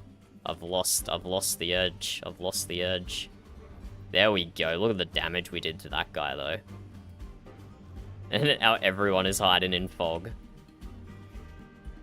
Let's fog myself so I get boosted damage. But I can't shoot into fog, which is annoying. And then there was another pirate off screen who shot me. There was another pirate off screen. I wanna... Is this... This deity person should still be in... Look at how bad they were doing, bro. They were the second worst real player in the instance, and they were trying to... Okay, wait, sorry, it didn't scroll all the way down. Okay, they weren't the second worst real player, but they were getting beaten by AI. And then they were trying to boss everyone around. Unfortunately, I can't click on their name and see their build like you can with everyone else. But I would have liked to see their build, and I bet it was trash as well. I bet it was trash. Yes, question spin, question. What is your question? Oh, I just realized my in-game chat size is wrong. I had it to perfectly cover my webcam, but then I accidentally moved it one time. Let's make it that big. Totally looks like a background. You mentioned if only tracking once you joined. Are you asking about the entering combat abilities that give you a buff only when you enter combat? I assume that doesn't adjust for people that join. Oh, right, the scoreboard. Yeah, so you see everyone's damage stats only for the time you've been in the instance. Which is good, because it means you can, if you join late, you can compare your stats with everyone since you joined. But yeah, if someone else joins late, they'll just be at the bottom of the scoreboard for me. But yes, Commodore Jamesus, my hero, up here with 9 mil damage, 20 kills, 10 sinks. Jamesus, you need more defense. That's a ratio of 2 to 1. My man is running a super high offense build, or super high damage build, but no defense, I guess. Let's double mortar this guy. We should get a kill here. There we go. Easy claps. Easy claps. Okay, let's deal with citadels now, I suppose. There's one up here in a really awkward spot. Wait. Oh, it's just a tiny one. Easy.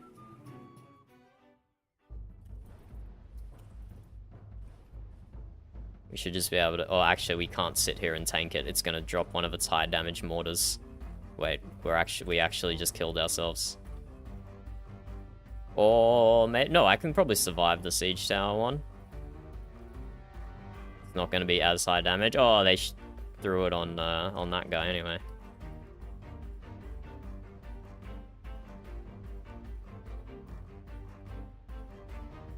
There we go, siege tower down, homie's capping that town. Then we turn around in here, this is the perfect 3-point turn. Perfect 3-point turn. Hello, Jamesus, hello. Is it time to stalk your build yet? Or am I not allowed to do it on stream? Am I not allowed to do it on stream? I took great pride in early access of having deathless 4 skulls. It didn't happen often, but it is what I try and go for. Like, I'm sitting at 18-3 at the moment, which, if I'm looking at the board, that's the best KD out of anyone. 18-3. And so as I rank my ship up more, that will translate into me being alive longer, which means I can be in the fight longer, which means I can deal more damage more consistently longer. Hello, T-Bold. Wait, who's 15-0? Oh, shit. Yeah, the 15-0. They've got the best KD in the game. My brain completely glossed over. I was like, nope, I refuse to believe someone is doing better than me. Just let me cling on to this one stat where I'm better. Just let me cling on to this one stat. Ah, but that's not how this goes, is it?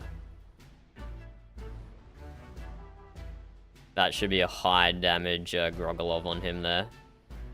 Yep, there we go. So yes, Inquisitor Marco definitely got the better KD. But look, he's got a full artifact build, which is crazy. This Bylander has an interesting configuration, I'll be honest. But yeah, full damage build. 511 damage stat is pretty good. It's easier to build your diplomacy stat than it is to build your damage stat. So 500% is really good for damage. Even though I've got 562% for diplomacy, it's easier to get high diplomacy than it is to get high damage. And here we have the Pirate Kings. Let's go. Let's go get the Pirate Kings.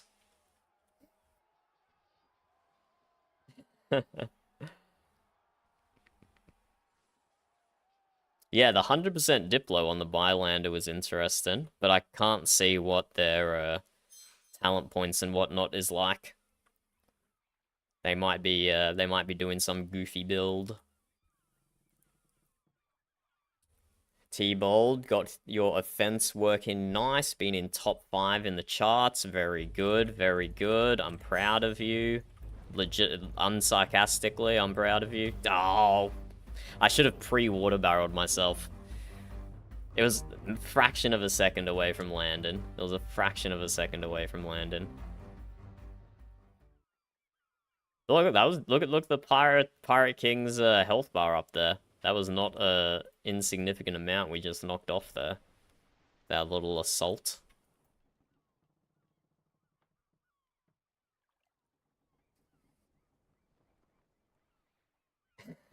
Yeah, exactly. Like, look at this ship. I have negative repair, negative damage, negative accuracy. And not even just negative, like 0 on some of them. I should have been paying attention. I'm throwing now, I'm throwing. I should have been paying attention to the Pirate King. That was one very rookie mistake. I'm gonna go make sure I get some damage. Oh, hello, smug face. I'm gonna make sure I go get some damage on the other Pirate King, just so I get loot for both of them. I assume that is still a mechanic, that you have to deal damage to get loot. But I could also see it being something that Aaron changed. We're just gonna go direct damage. Oh, this isn't a Pirate King. What the frick? Yeah, he's dead. Idiot. He's not dead! I'm the idiot. He had feckin' Death Ward, so he survived my, my huge open-end element of surprise mortar. That was rude AF. Another Dreadlord. Where the feck is the Pirate King at, my man? There he is. He's hiding behind all his homies. Oh, I thought I was inside that fog cloud, but I was not. So I don't have my super high damage ability. Let's see if I can do it now. I should be able to make it past that.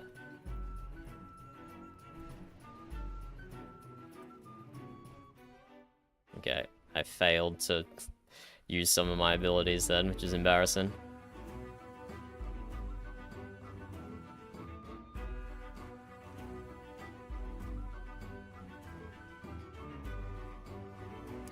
Jamesus, why are you so on fire? No! I was about to throw a water barrel on you.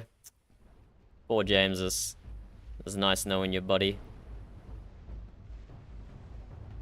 I wanted to pick up a Diplo barrel there before I use my abilities, because I want to look how high you can do these mortars. I have element of surprise.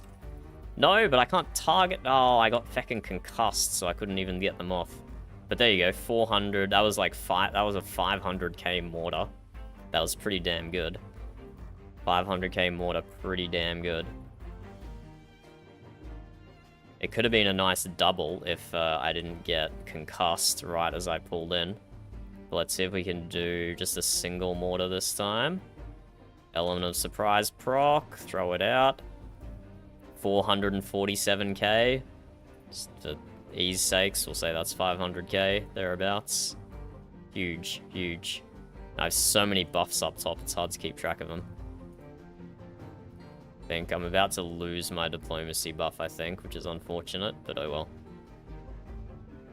Fog cloud ourselves, get our element of surprise. Double mortar, that's 200k, and I think the other one was 200k as well. But those buff crates are double damage. Those buff crates are double damage, so it makes sense I did 200k then without the buff crate, when I was doing 400, 500k with the buff crate. Yep, you can kill yourself with your own mortars. That's why I hate sticky grog, James, because I'll throw it on a pirate ship, and then the pirate ship will come within range of me, and I'll die to my own fire, which is absolute ass.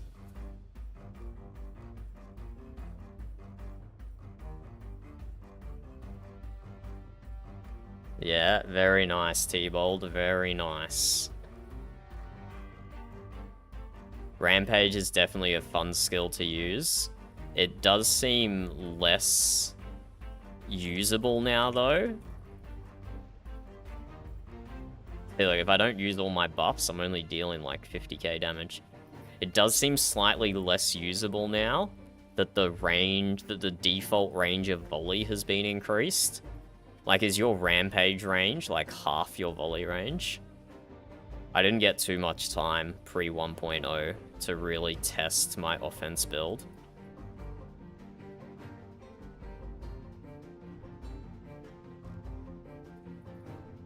Drop a mortar. Only 77k that time. Weak. Weak. Yeah, okay, T-Bolt gets in nice and close. The best thing about running Rampage and Cannons is you can use one of those to apply concussion, and you can use the second one to finish the enemy off. And that way they don't proc Death Ward. So I hope you've got concussion on mortar hits is probably the best. Well, it depends which one your highest damage ability is, and it depends which one you hit first. But having either concussion on mortar hits or concussion on cannon hits, when it's working, you don't notice because the guys you're fighting just die. But when you don't have concussion, you'll constantly notice their crazy levels of Death Warden. I don't think I have got anything usable here. Nah, I got nothing usable here. Even that ammunition isn't very good. But it is downscaled at the moment. But even that ammunition isn't very good. I might put that one in my bank anyway, though, and save it for later.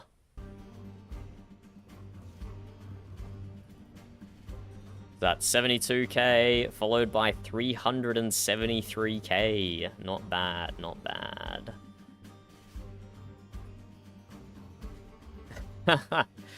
Yeah. Yeah, the ship of the line. I mean, we'll get there. We'll get there. In the backer program, my vault was just full of artifacts. And anytime someone new would join, I would give them like 20 artifacts. They would use half of them and then sell the other half, and they'll instantly be millionaires. Unfortunately, you can't do that anymore because gifted artifacts or gifted anything are only worth 10 gold. So unfortunately, that strategy is no longer viable. Bro, I can't even, I got one mortar off. I couldn't even target the Pirate King in amongst all of that. That was ridiculous. The grid checkerboard icon on the cannon, yes. So that is the whole purpose of having this grid dark where you can swap things around. So those are adjacency bonuses. So this whole piece here gives plus 19% accuracy, but only if it has an adjacent cannon next to it. And it will give that plus 19% to every cannon adjacent to it. So although this whole piece says it has plus 19% accuracy, because it has that grid there, you only get that stat if you have the cannons next to it. So this is why, honestly, this Caravel is probably one of my favorite builds. Because I've played this game for 500 hours. Oh, look, I'm dying. Oh, hello, there's the Pirate King in front of me. Who put that Pirate King there? Because I've played this game for 500 hours, Dark. That's how I've figured it out. So, you'll notice I have 3 crews along the center of my ship here. Now, you'll have a look on the crews. They do have minus stats for having adjacent crews, but the way the calculations are done, this ship is meant to have 3 crews. So it only takes, for haste specifically, it only takes the haste stat from your best 3 crews. So I have 1 crew up here, 1 crew up here, 1 crew down here, and none of them have any adjacent crews. So I'm not getting any minus haste penalty by having these 3 crews in the middle here. But what I am getting from these 3 crews is if you look at the sails, This sail is giving me 23% diplomacy for every crew that is touching it, including diagonal. And this sail down here is giving plus 16% diplomacy for any crew touching it. So these 3 crews in the middle here are both getting buffed by both my sails, which pushes my diplomacy stat ridiculously high.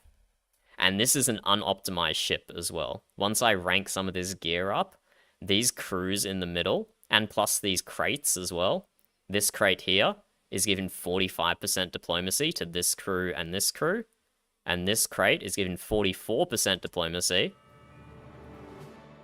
to this crew and this crew. Oh my god, what? How did one of my pieces of gear just rank up to artifact? No, it didn't. This was the one Shui gave me, and it was artifact all along. Thank you, Shui, for your artifact level hull. So once I get all this stuff ranked up, these 3 crews in the middle, before you take into account diminishing returns, are going to be producing like 150 diplomacy each, or something ridiculous. It's these 3 crews are just going to be generating ridiculous levels of stats. That's what I aim for, T-Bold. If people can learn something new in my streams, then I'm happy.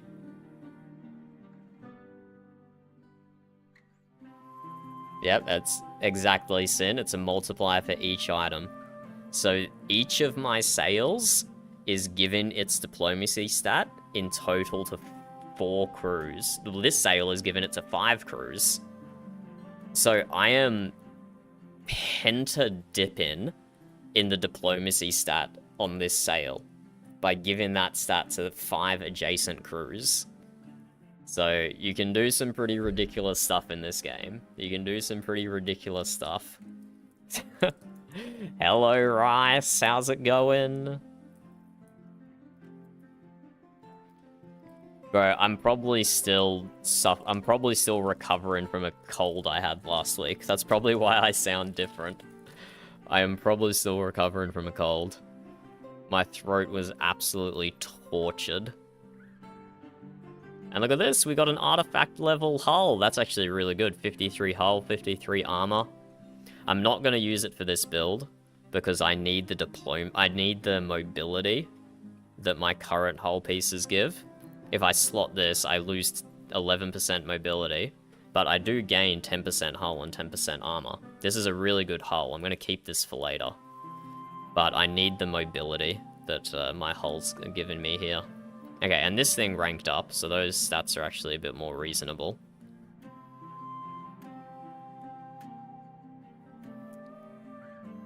These could be alright for an offense build.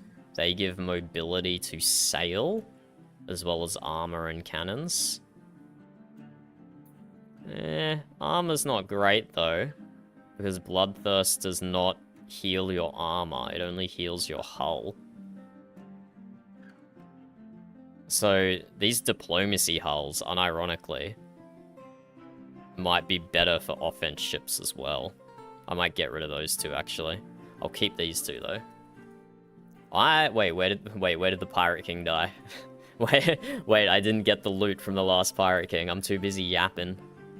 Okay, it's right here. It's right here. It's not a good drop anyway, but we'll sell it for money. I was too busy yapping. I was missing loot.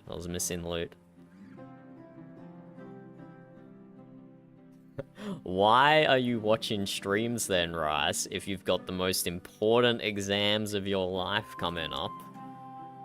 No, no, I shouldn't chastise you. You needed some rest time to recuperate and learn the things in your brain. That's a good thing to do. Just, you know, don't spend too much time. And, yeah, not a great cannon. A high accuracy, so you could use, like, 1 or 2 of these types of cannons to just boost your range. That's actually not as bad as it used to be anymore. You couldn't really boost your range much pre 1.0. But now that volley has turned into snipers, that could actually be useful, so I'll hold on to that. The rest of these we sell. We trash the commodities. I don't want them.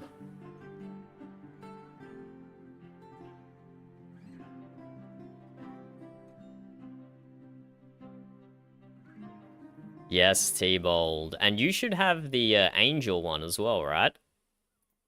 You should have the Angel one, because you were a backer. Or did you just... No, you didn't just join for the demos, did you, T? You were there outside of the demos, if I recall correctly. Yeah. So you should have the Angel one as well.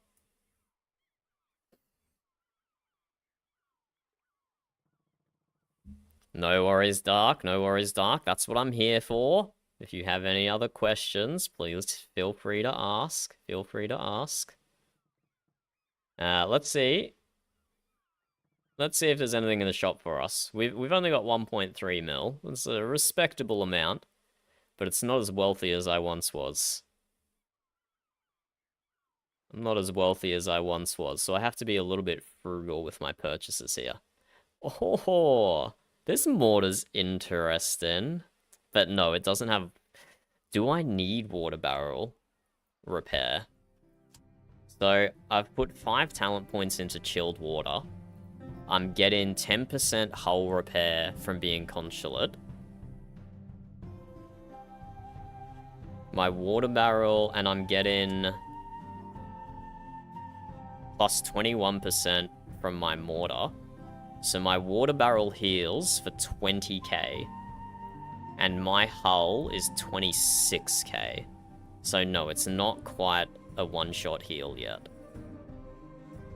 And why I want it to be a one-shot heal is because this may or may not be something else you know, Dark, because I don't think it's really explained anywhere. But you do have one-shot protection in this game.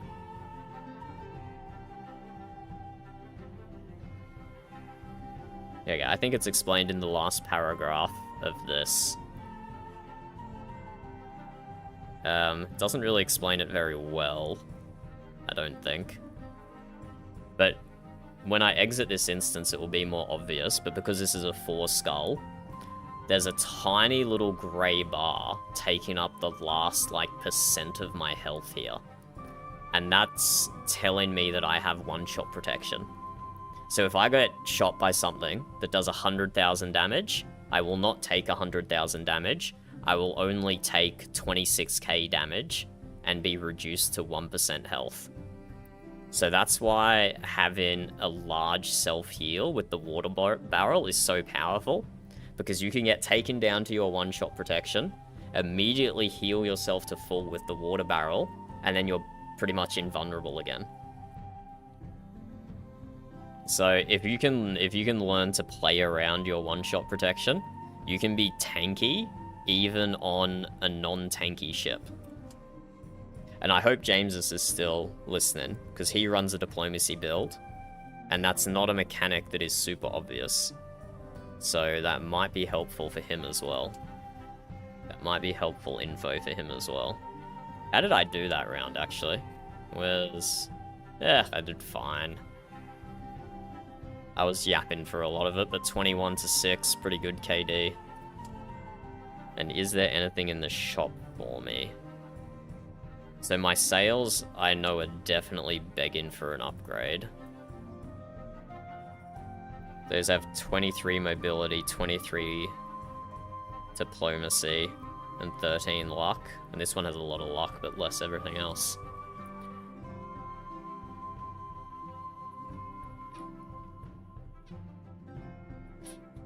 Don't really want to buy an expensive first mate. I do want to swap off instant regret for probably another source of bloodthirst. Concussion is good for fighting pirate kings.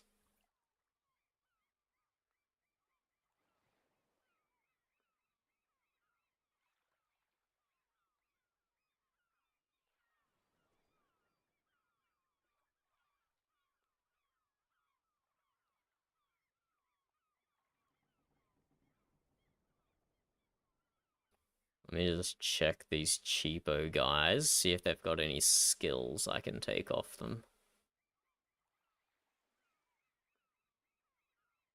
Here we go. Entering combat will apply Bloodthirst. So I'm buying this one for 124k, which is pretty expensive. And now let's do some first mate crafting.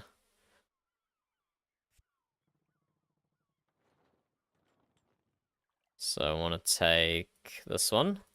I want to replace Instant Regret. I want to replace that with Entering Combat will apply Bloodthirst. Why is that not giving me an output? The second item's quality differs too much from the first item. Heck. Okay. So what you can do here, I can then just buy a random first mate from here, move the skill onto him, and then move the skill up again to the next one. So this guy is cheap at 191k first mate. So we'll buy this guy. We'll buy this guy for that's so expensive. I'm saying cheap, but that's so expensive. So take this guy, take the Bloodthirst, replace it with anything, combine, and then we go like this. And we go Instant Regret, replace with Bloodthirst, combine. So there we go. So I have Water Barrel. So entering combat applies Bloodthirst for 20 seconds. And then when I reapply Bloodthirst on myself with Water Barrel that lasts for 10 seconds, it will refresh the whole 20-second duration of the first buff. So this is another little tip that would take you probably a few hundred hours to figure out. So I'm using the longer duration of the entering combat Bloodthirst with the more spammability of the Water Barrel to just be able to keep stacking Bloodthirst on top of each other. So I should have Bloodthirst up all the time when I'm in combat. So every piece of damage I should do, I should be healing. So that's a pretty good... And you can really only do that on ships with 2 first mates, like the Caravel. Because it is an investment. It is an investment in your first mate talents, skills, whatever they are, skills. That if you had just a single first mate, you will be losing out on a lot of other things in order to do that. So it's probably not advisable on any ship that doesn't have 2 first mates. So again, that was our second 4 skull for the night, and that just gave us some huge upgrades to our build. Gave us huge upgrades to our skill point, to our talent points. We unlocked a whole bunch more. We got the skills we wanted on our first mate. And we ranked up enough that we can now use artifact level gear without it getting nerfed. So this has been a good night of ranking up. This has been a good night of ranking up. Does this thing even exist? I'm pretty sure this is bugged, right? Yeah, this is bugged. That does not exist. Nothing but water near us. Let's take a closer look at the water. And yep, confirmed, it's just water and nothing else. It is in fact just water.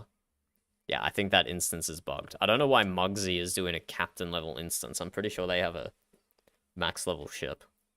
I've seen them a lot in the Discord. Pretty sure they're grinding. Oh, who did this? Raiders Retreat. Someone came in and sniped a Sojourn town in the middle of consulate territory. That's hilarious. That's hilarious. Forlorn Hope still staying strong over here. Okay, we might take a small break from combat. This is not a 4 skull. I think that's a 3 skull. What are they saying in chat about this one? Steph is just saying my position without saying what it was. Oh, we got T-Bold in game now as well. Welcome in game, T-Bold.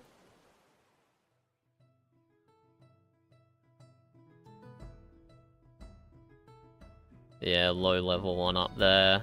Okay, no big instances going on at the moment. So we'll go back. We need to do some questing. We could get ship unlocks just by farming 4 skulls. But some of the ships are really easy to unlock with quests, like the Zebek specifically. Yeah, nothing down south. But that's okay. I did 2 back-to-back. It'll be good for me to mix it up, do a bit of other things. Ah, dark. If you're just starting out, there's 3 really good ways to make money, which then allows you to buy better ships, buy better gear, etc., etc. There's 3 really good ways to do that. Fishing. Fishing is unironically a money maker. Really good way to make money. Just go into a high-level province, do the fishing mini game, and just sell it to the largest town, just to make sure they can pay you full price for it. Trade-in is another good way to make money. It's not great to do early on, though, because your sloop will only have very limited hold capacity.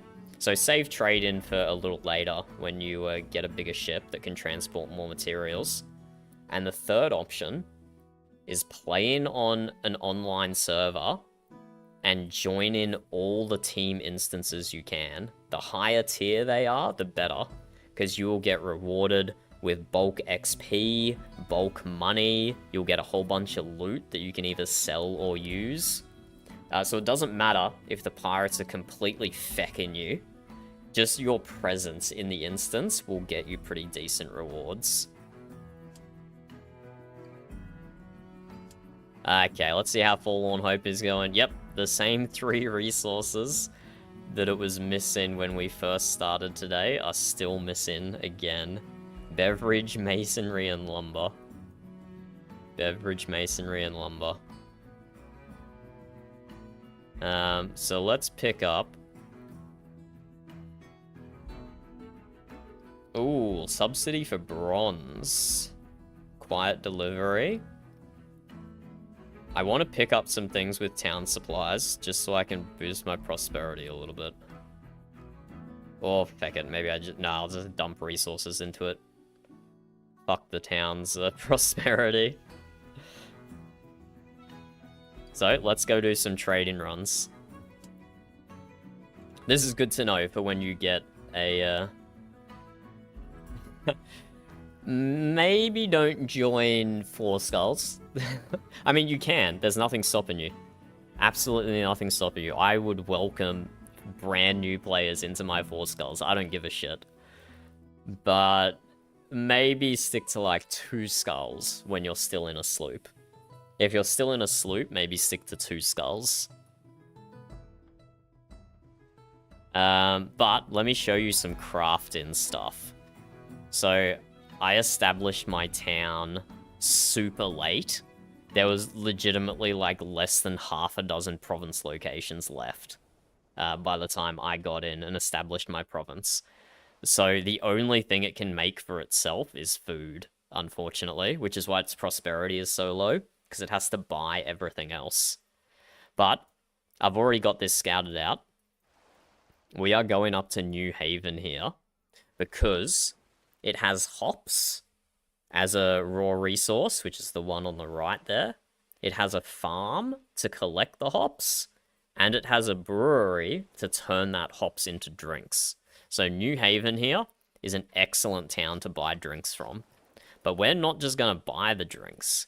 We're going to buy the raw ingredients from New Haven, and we're going to make our own drinks, and then sail them down and sell them to Forlorn Hope. And that will give us more money than just buying the pre-made drinks already. Because we have to, it costs less to buy the raw ingredients than it does to buy the pre-made drink. And mead is the most complicated crafting recipe in the game. With 6 ingredients, one of them artisan, one of them apprentice tier. But we'll have to make sure this town actually has all the ingredients available, because it's only producing hops, grapes, and wheat by itself. It has to import the other 3 ingredients, which is sugar, fruit, and spices. So let's have a quick look. See, it's only got 9 spices, but I can buy 4, and that's all I need. It's got 78 sugar, which is enough. It's got 100 fruit, which is enough. So yeah, this will have everything. So always check the lowest ingredient first to make sure you can buy enough. So 4 sugar, 4 wheat, 4 fruits, and 4 grapes. And then we open up our ship inventory. You can see all the raw ingredients we bought on the right. Go to the anvil on the left. Select brewery. Select mead. And we craft away. And then suddenly, our ship's hold is full of alcohol. And then to fill up those last 4 slots, we'll just buy 4 more mead from here. And we can buy bronze here as well, so we might come back and buy the bronze to do that subsidy quest for Forlorn Hope. It has a subsidy quest for 32 bronze, and it rewards a town supply. So we might make...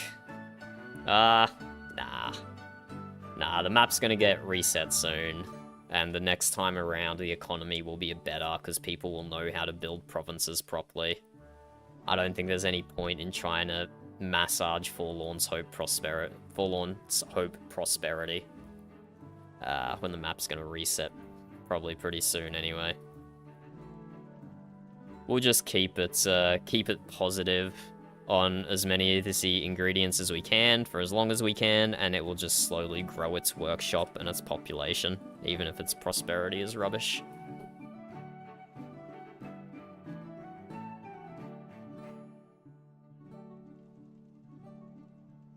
I was kind of ranting a little earlier, Dark.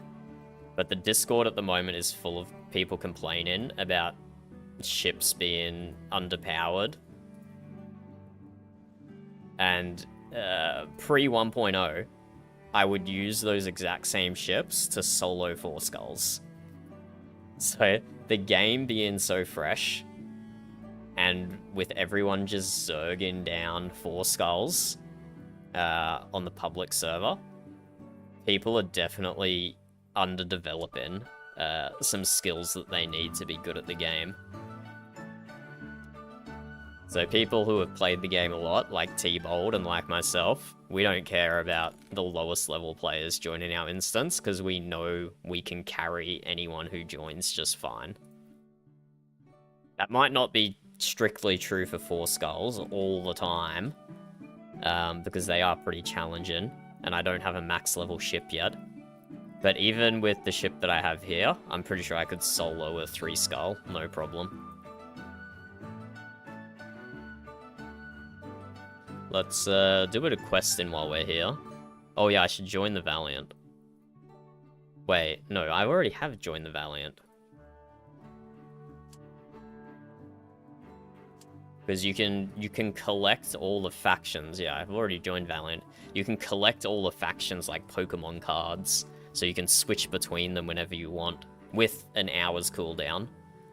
So all I need is Sojourn and the 2 hidden factions, which I don't know if I care enough about, because the quest lines are cringe, bro. The quest lines are cringe. That's probably the one thing I dislike most about this game is the quests. The dialogue is so cringe. I can't do it. I can't do it. So if I do quests, I just click through it. I just can't.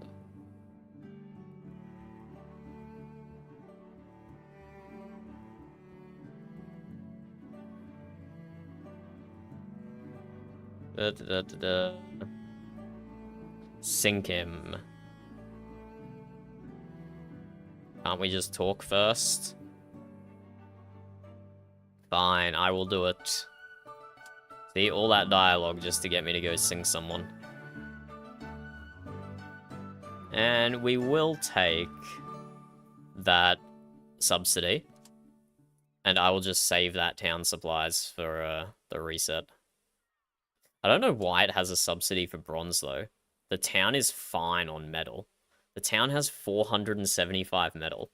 Why is there a subsidy for bronze quest? That doesn't make no sense. That doesn't make no sense. The only thing you lose, Dark, is your faction reputation and your quests. So each time the server resets, you have to do a bit of faction grinding again. And if you are halfway through a quest, you will have to redo the quest from the beginning. So what a lot of people do is they do quests on their solo server, and then when they join the multiplayer server, knowing that it will reset in a week, a month's time, or whatever, or even in multiple months' time, they just don't worry about questing on the multiplayer server and leave the quest in for their single player.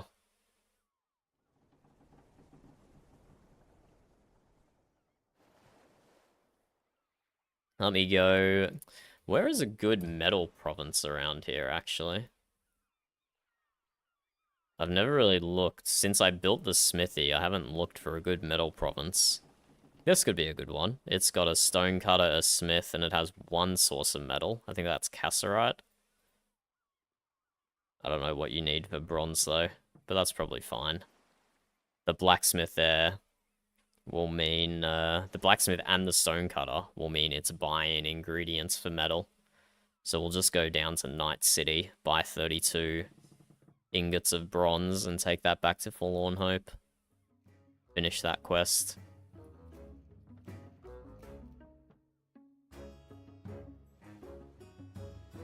Like, if 2 of your crews have the fishing skill?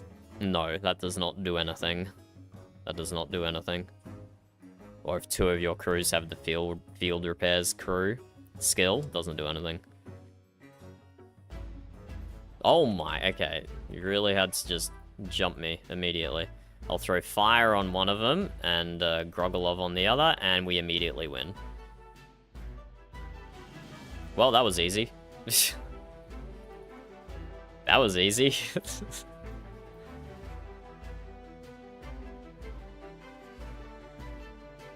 And I picked up a town supply, so I can't actually pick up the 32 units of bronze. Actually, yes, I can. I can put the town supplies in my bank, of course. Ah, first mate. Do their skills stack? No.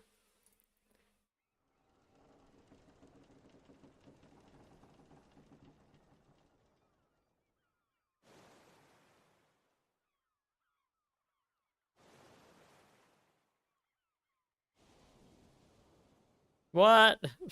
Why is my only option to bitch out? I just sunk 3 of his ships.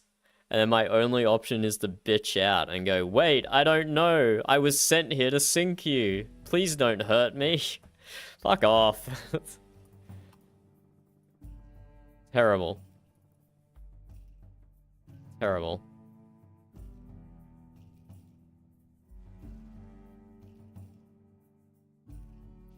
I don't care.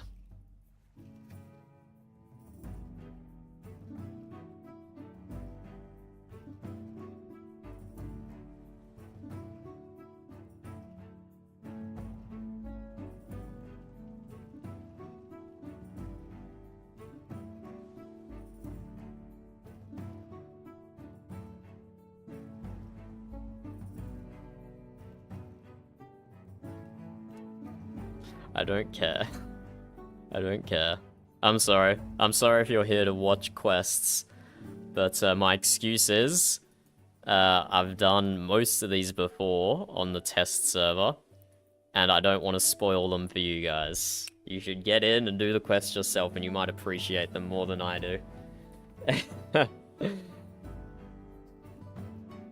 What you can do, T-Bold, is stack things like Bloodthirst, because they can stack up to 3 times.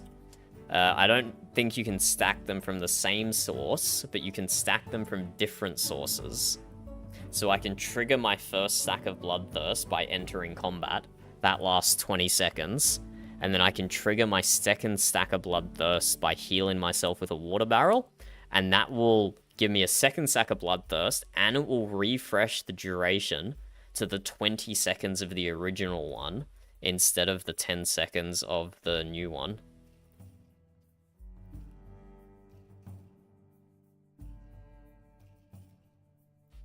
So you can stack skills that way, but yeah, 2 element of surprises will not work. So let's buy 32 bronze. Hells yeah, this town is producing... Wait, what is it? See if we can craft... Always check to see if you can craft things first. Bronze is 3 copper, 1 tin. So I can... to make 4.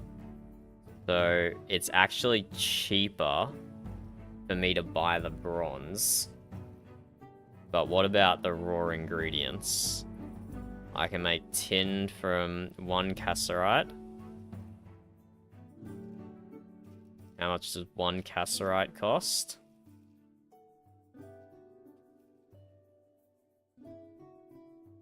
$154? Yeah, no way no way, that's totally not going to be cheaper, is it? In this case, it's cheaper to just buy the bronze straight up. So I'll go ahead and do that. Now let's go down to Forlorn Hope.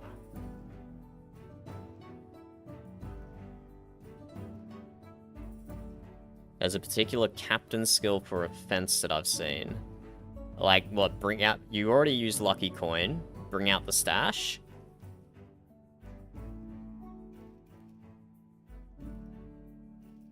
Yeah, bring out the stash is very good. Especially for, well, just for volley builds, it's very good. Oh, who's over here? Someone is in Wafu? Who's on my friends list? Oh, there he is, it's Shuey. There he is. He's swapped to Free Navy, and he is using a high mobility ship. That might be a rammer ship, I reckon. Free Navy gives a bonus to ramming damage. And the speed that Shuey is going there, the insane speed that he's going, that has to be a ram in Z-back. If I had to take a guess.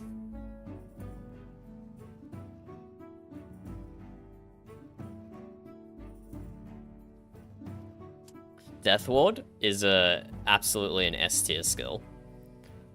But I have never run it on any of my builds. Because I want more offense. So I've never actually run it, but it is still 100% an S tier skill, and it's always the right choice to make. Just not for me personally.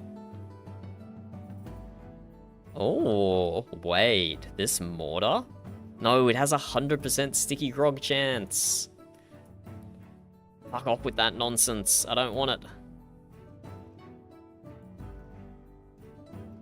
This is actually a pretty decent mortar. 11% less damage, but 11% faster reload. Plus 8% chance. The water barrel repair on it is huge. Oh, but not the hull repair. Damn. Okay, no, never mind. This isn't as good as I thought it was. So many stats on the diplomacy healing mortars. Hard to judge them sometimes. So I also need masonry and lumber.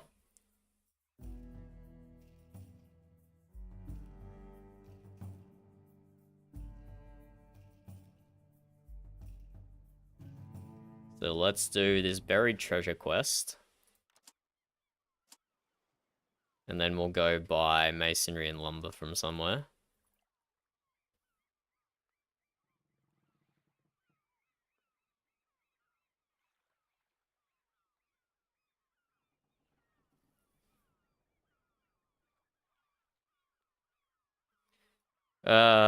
Everyone's feckin' fighting.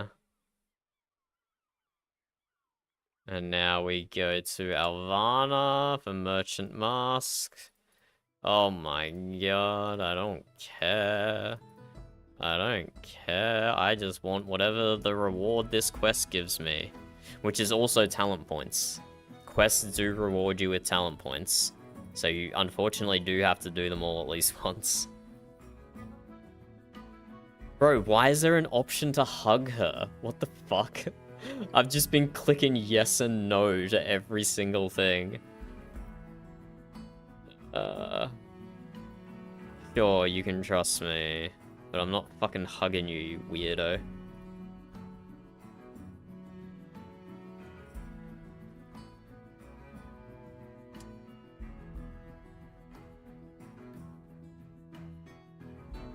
Bunch of weirdos, a lot of them. So I want to do buried treasure. Why do I have this quest nice and quiet?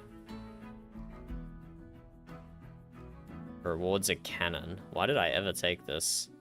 Oh, that's one of the main quest lines. Never mind. Okay, let's do a bunch of treasure hunting. Going down this direction. That's good, that's towards the edge of the map. I love treasure hunting towards the edge of the map, because then you know it's not too far away.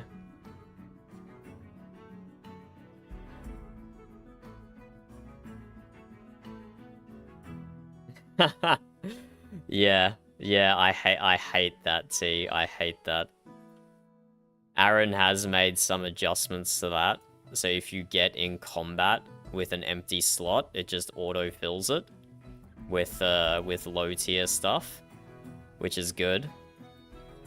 Because especially if you're like at a dock, just doing stuff with your ship, and then someone starts a coup, it's like not enjoyable. Because then your ship has nothing on it, and you're just constantly getting attacked by pirates, all because someone started a coup in the province you're in. So that can be a bit annoying.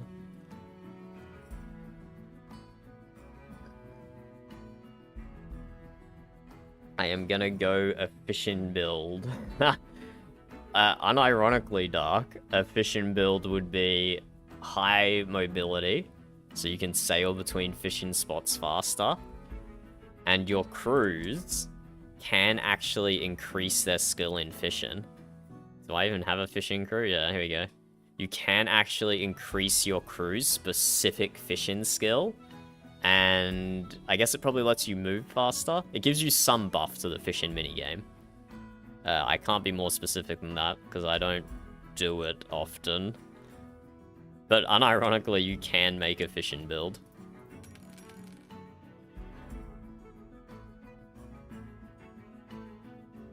Okay, let's go. Let's leave region. Let's do this free navy quest. They're the only faction I haven't joined so far. I'm gonna pick up things here and then take them somewhere. I'm gonna get rid of these 2 skulls that I had. We don't need to do 2 skulls anymore. We have moved beyond that. Yeah, high cargo space as well.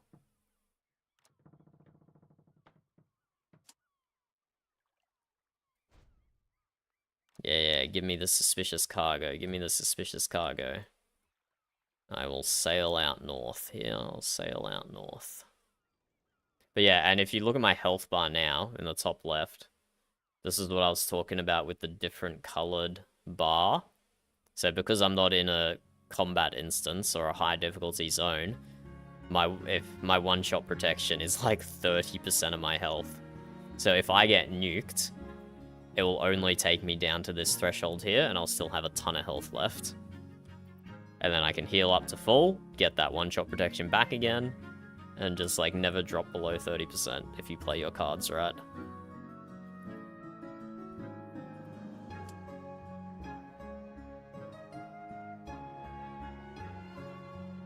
I have to take this back. Look at all these traders. Where are they going? Are they going between Port Elizabeth and Oddworld? Bro, the only thing Oddworld producing is wheat. The poor fuckers. Their prosperity must be absolutely tanked. At least I'm actually oh, actually, no, wheat can make bread just by itself. Which is a low-level food, but at least it's something. At least it's something.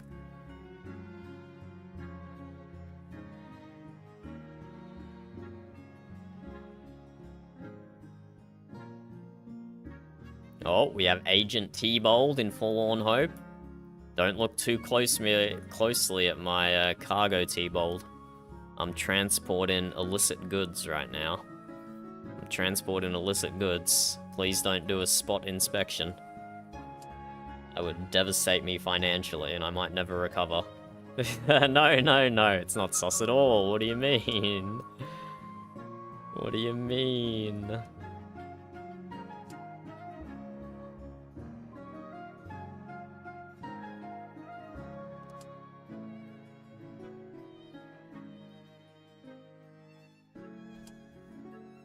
There we go. We finished the introduction Bashar chest quest. I might be able to... Oh! T-Bold pulls out the ship of the line. That's intimidating. Let's have a look. Ah, poor T-Bold. Poor T-Bold. It's too many slots. It's too many slots, man. I wonder how goofy you can get with the configuration of the ship of the line. It might be so big that you actually can't customize it very well. I don't know. I'll have to... I'll get it myself and I'll figure it out. I'll get one myself eventually and I'll figure it out.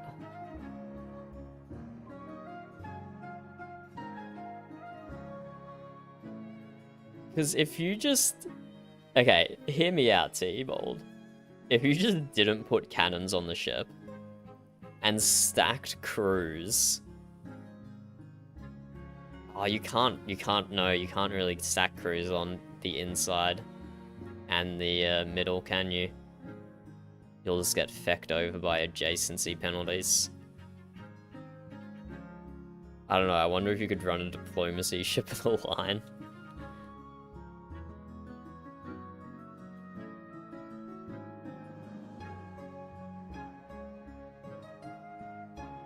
Not sure. I'll wait until I get it myself, and then I'll play around with all the grid work. So I want to go buy some masonry and buy some lumber. And then I'll go back and do some more Four Skulls or do some questing. So lumber I can just buy from Night City.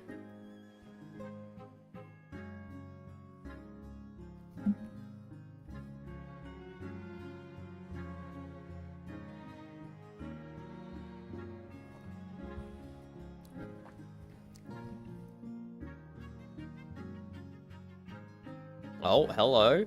We got some more cat pictures from Spin. Let me just open these up. Open link.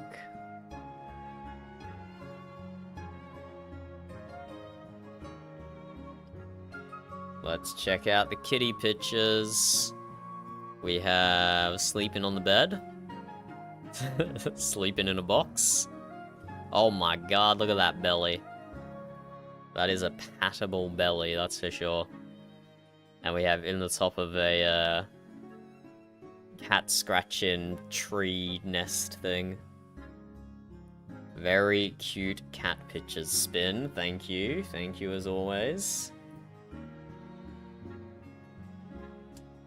Okay, what else we got? What were we doing again?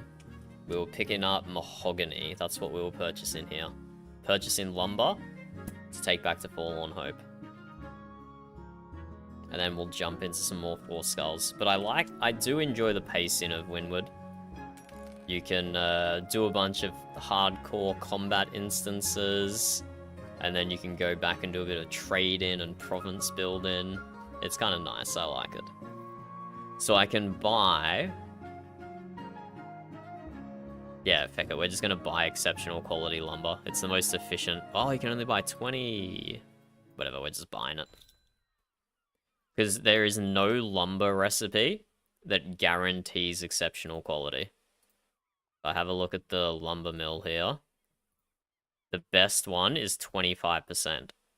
So if I bought raw mahogany and broke it down, chances I would have half the amount of exceptional lumber here. So sometimes, if you're just going for efficiency, or if you're trying to supply your town with the least amount of trips, it might be best to just buy the raw stuff. But actually, while we're here, let's talk to whoever this is. Who is this? Ah, Elvanora. I definitely remember who you are and care a lot about what you do and all the good work you do at the Free Navy. I'm sure you're a lovely lass.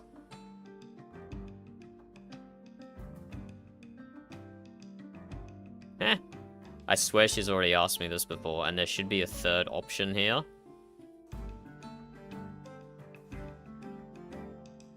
And there should be a help them.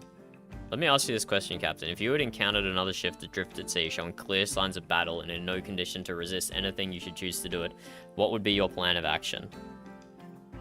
There should be a third option here that says you'd assist them. Let's say I'd sail past then.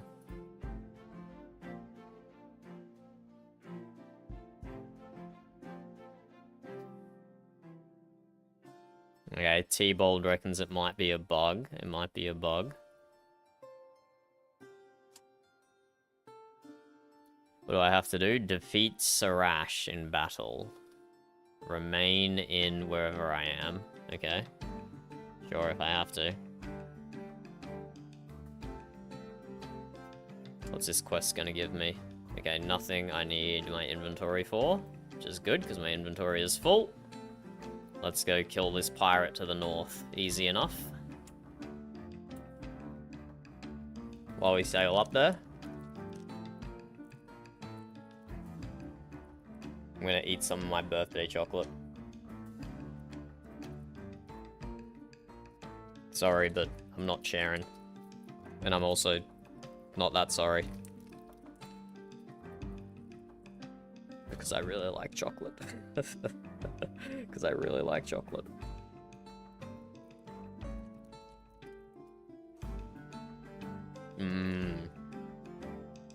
Nice.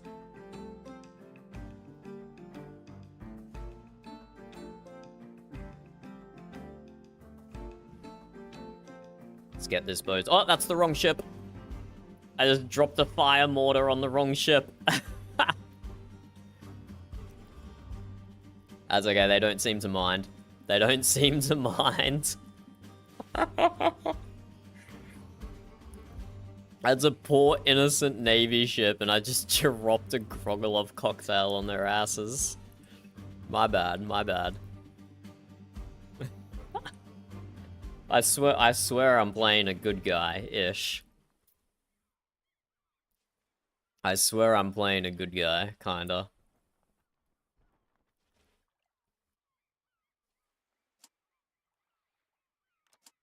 Let's speak with old love again.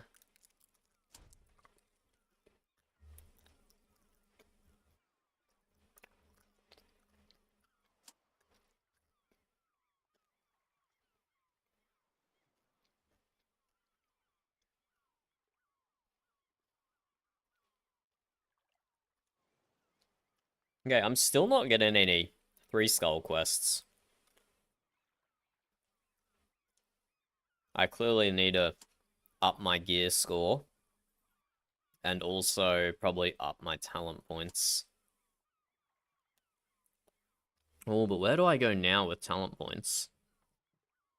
Crit multiplier and penetration. Mortar damage and crit chance. Diplomacy and effect duration. Or repair, more repair for water barrel. 2%. Oh, repair per second.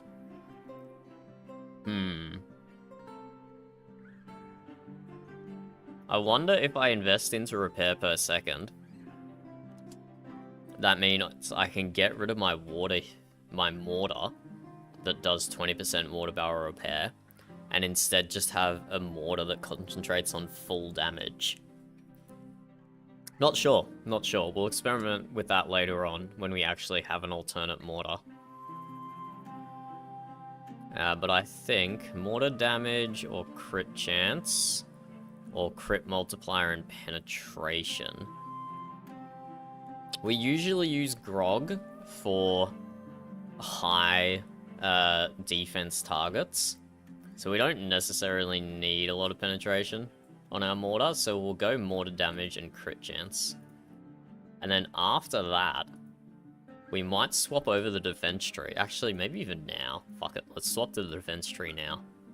I don't like having single talent tree builds. I always like having a little bit of defense mixed in. So we'll go up here and we'll get Brace for Impact. We will also get... We'll have to see if we have enough talent points for it. But we'll also get Armored Crew, because that gives 5%... Well, okay. The skill itself gives 10% physical resistance and 10% fire resistance. And then receiving crits can apply another 5%, stacking 5 times. That can be another 25%. So this skill can give us 35% physical resistance, 35% fire resistance. So that is like crazy levels of damage mitigation that you're not going to get anywhere else. And yeah, just that. Brace for Impact, which gives another 50% physical and fire resistance. So you can get up to 85% physical and fire resistance with these two skills. And all it costs is 5, 10, 15. It only costs 17 skill points. But by doing that, you do lose out on some damage over here. You are going to lose out on some damage. That is true. Right, I have wood. I have lots of wood. Let's sail back to Forlorn Hope, drop that off, then get some masonry. Or, no, it looks like a 4 has just started in chat. So I'll drop the wood off, and we'll forego the masonry for now. And we'll just jump into another combat instance.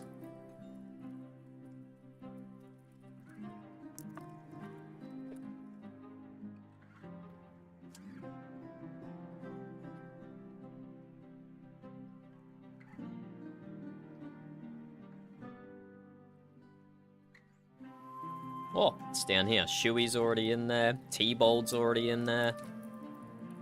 There's only 2 more slots, though, so I might miss out by the time I go drop my wood off.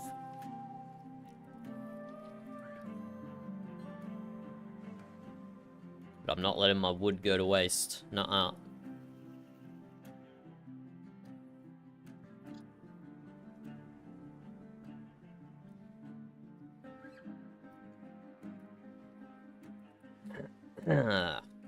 Nice chocolate, nice chocolate. Oh, look, I've already used up all the drinks. All that meat I just delivered has already been used up. That is crazy. That is crazy. 5 days. In 5 days, all the meat got drunk up.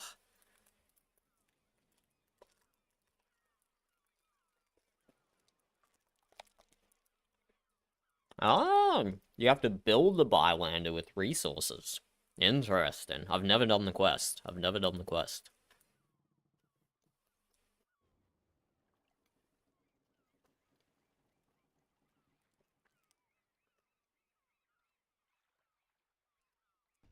So let me sit here and eat chocolate for another 10 seconds before we can leave. And then we'll go see if there's still room in that 4 skull for us.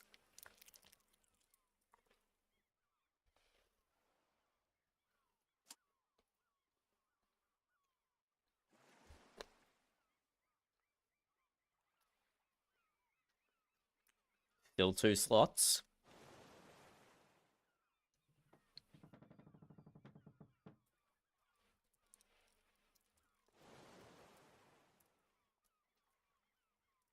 But yeah, I hope next wipe people are a little more chill with the province drop-in.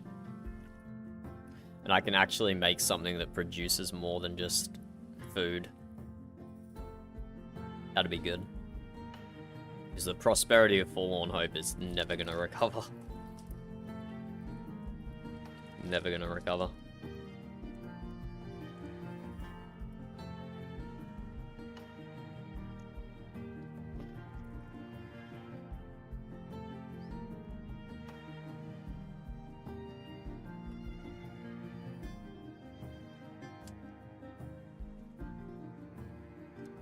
That's good to know. That's good to know.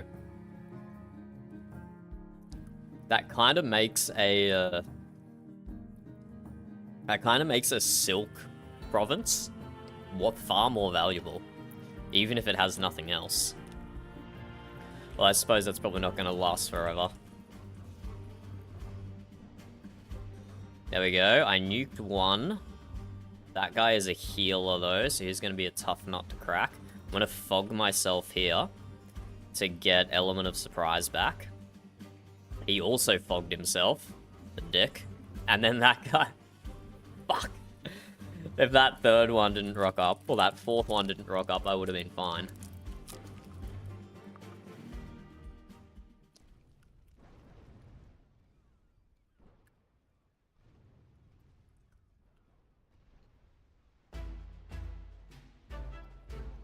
That's the dangerous thing about the fog cloud. Is you do lose intel on what's around you. So I unknowingly got jumped by that,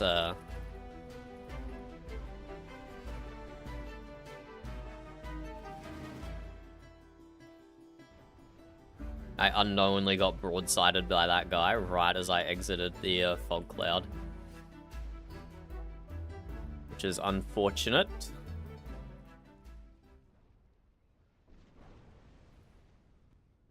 Oh god, I'm lagging into this guy here.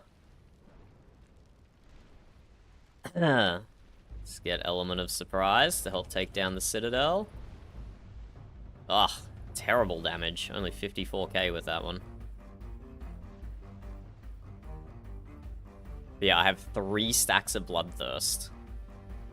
Oh, but I don't refresh it with the water barrel. Okay, I see. So I get to 3 stacks, and then it will drop down to no stacks, presumably.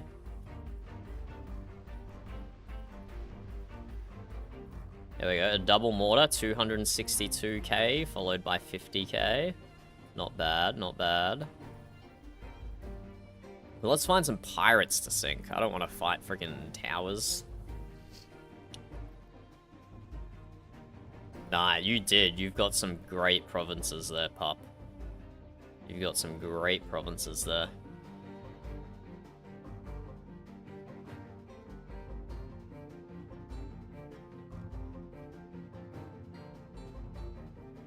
Doing a bit of exploration here.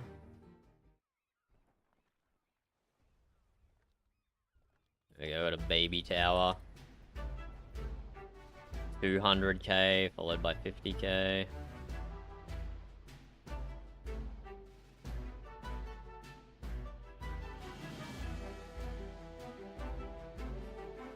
There we go. See, if it's a little baby tower, I can drop it in 3 mortars, even with my current build.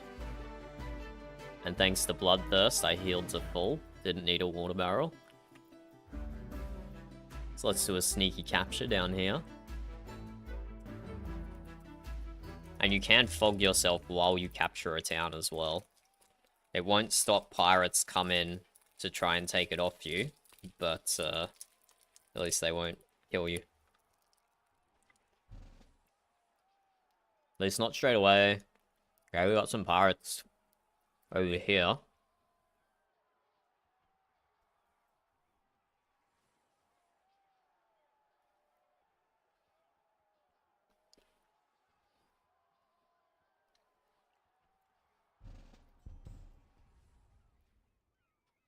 Ah, I thought he was about to come through that gap, but he got stuck on the land. There he is. Oh, we didn't run into my fire. Okay, we actually put ourselves in a dodgy spot there, not having cooldowns.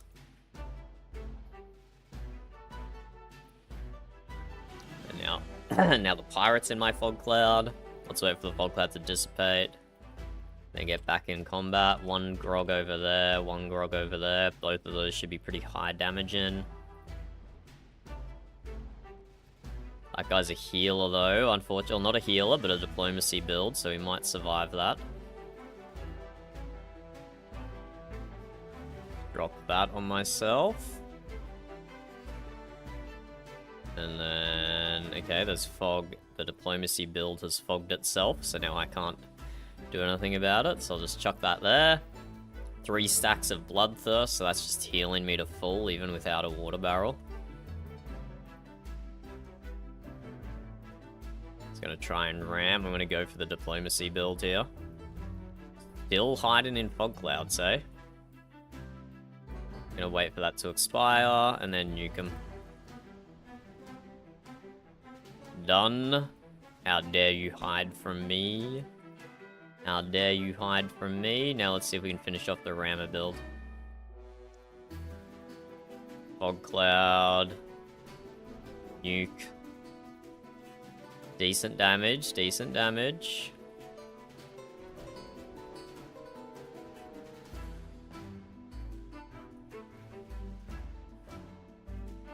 Do grog next. We'll pick up this.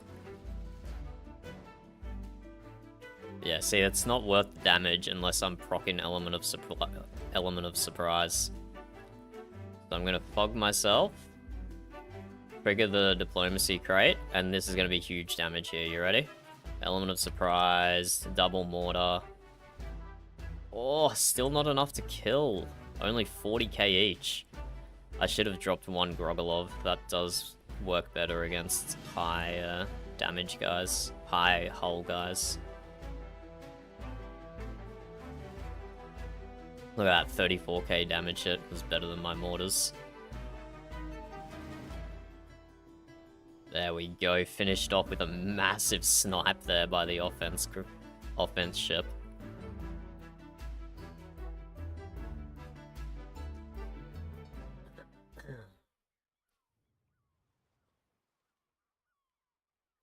Offense ship, we should be able to nuke this guy with our mortars. Done. He almost killed me though. Gonna take me out of combat, although I need to fog cloud. I need to fog cloud.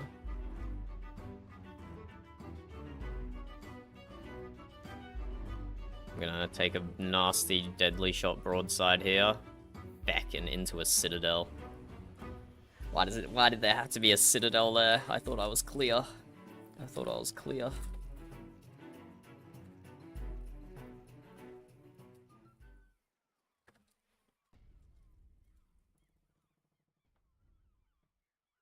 We're gonna continue hold this. Oh, never mind. The whole everyone is rocking up. Let's do 1 grog, 1 mortar. 200k with the mortar. That's what we like to see. Let's fog ourselves. Get element of surprise back, but it doesn't matter. He died to our damage over time. Perfect.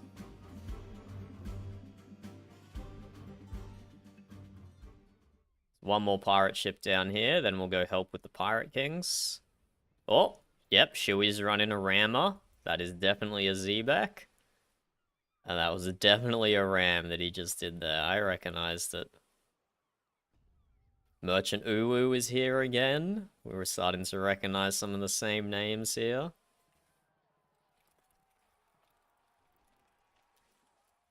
The stars are yellow because we've added each other as friends, T-Bold. I have added you as a friend already. If you just type /friend and then a name, I'm pretty sure capitalization counts.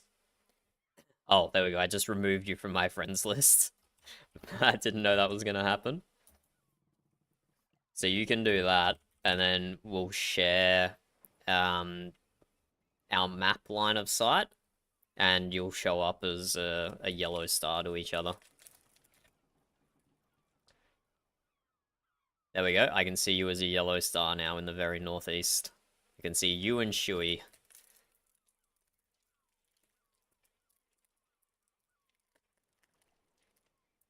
Very rudimentary friends list.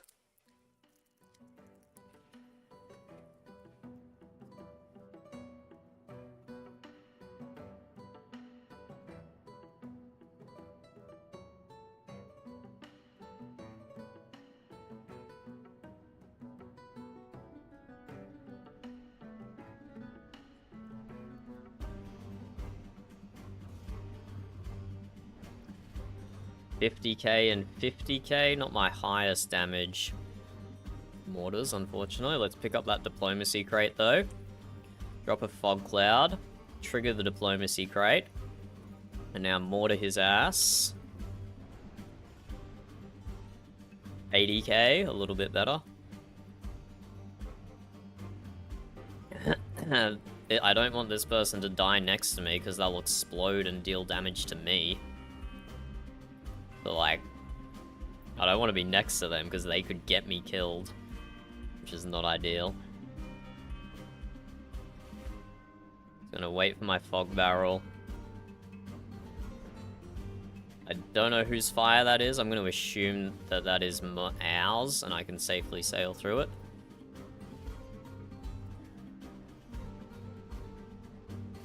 There we go, that was a 200k mortar. That's better. That's a lot better.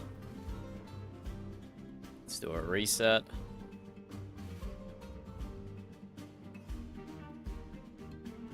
Another fog cloud. Enter combat. Drop a big mortar. Ow, big mortar was only 72k. Lame.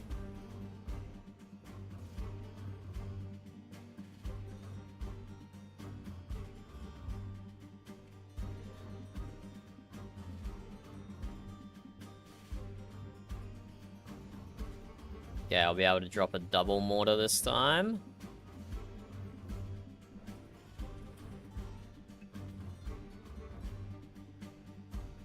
I didn't see what... One of them was like 80k. I think the other one might have been multiple hundreds. Didn't pay like super close attention though. Drop another fog cloud. Enter combat. Another mortar with element of surprise. There we go. That's like... I think that was 363k. Not bad. Gonna have to heal myself here though. That's a good thing. It doesn't really work in groups this big.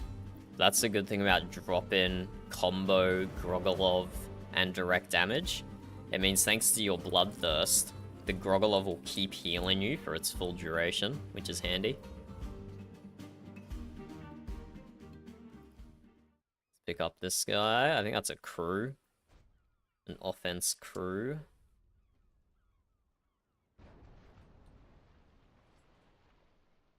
Yeah. Good luck, good damage, good haste stat.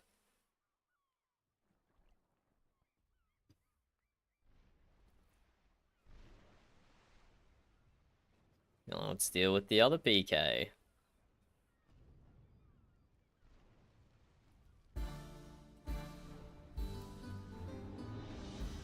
$224k, followed by 65k. I'm gonna... Oh, my one-shot protection just saved me then. Just saved me. So it's not... It lasts like a half second or something, your one-shot protection. So I thought that mortar he hit me with was gonna kill me. But fortunately it must have just landed inside the one-shot protection window and I didn't die. I think that was a 60k shot then. I don't want to take his broadside here, so that could kill me. I will fog myself, because I have reset cooldowns. But I'm too far away now, stuck on the other side of the island.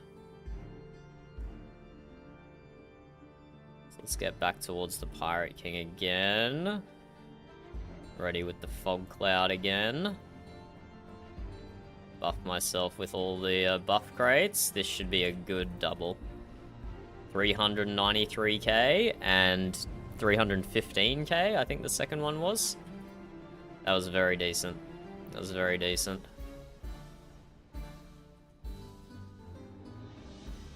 I need to get out of here, though. Please, please, please, please, missed it. Nope, I'm gonna die, because you fucking body blocked me, mister. Gosh darn it. This is what happens when it's so many people. Absolute chaos. That is expected. That is expected. And that... Oh, I've died like 3 times. Right, I joined this instance late. Just being goofy. See you, Doc. See you, Doc. Thank you for joining. If you're still around to listen or not. Hello, Deadly. How's it going? I don't think so, no. I don't think anyone set up a wiki page for Windward. Because, you know, that's like a lot of work. Ooh, 200k followed by 51k. I can tell you the ones I know of, though. The ones I know of are /friend. I'm gonna die. I should have healed myself instead of healing someone else. I should have been selfless. I should have been selfless. No, I should have been selfish instead of selfless. The ones I know of are /friend, to add someone to your friends list. You can, if you're the host of an instance, you can /private or /public. Also, if you're the host of the instance, you can go /limit, space a number, anywhere from 2 to 32, I guess. I don't think you can... Or maybe you can only set it 16 to 32. Not sure. You can /limit some number to limit the amount of people who can enter your instance. There is /pressure. And that will show you which factions are pressuring the area you're currently in with influence. So that helps with determining if a town's gonna flip. Or it helps showing you which direction a town is going based on the pressure in the area. There's like /crime. It's not called crime. I don't remember what. Security. /security. And that shows you the chances are that pirates will randomly attack you in that area. The security command. And I think you can set the scale for instances as well. If you go like scale 100. No, scale in maybe. I'm pretty sure there's a command for scale in as well, but I've never used it, so it's not in my brain. I hope you were writing those down, Hazard. I hope you were writing those down, because I don't think anyone else has. So yeah, those are just the ones I know off the top of my head. The most important one is /friend. The most important command to know is /friend. But okay, let's see how we did after that instance. I don't think we've got any ship upgrades here. We did fine. I was kind of yapping a lot, so I only got 5 mil damage, 4 sinks, 4 deaths. I was not locked in for that one at all. I don't think we got any equipment upgrades here. I'll keep the diplomacy one. Get rid of the others. Oh, wait, what about this hull? This hull might be an upgrade. 31 accuracy, though, maybe not. So that's more mobility, less armor, less repair. That is more hull, more armor, more mobility, less repair. 4224. 3125. So this one. This is the one I upgrade.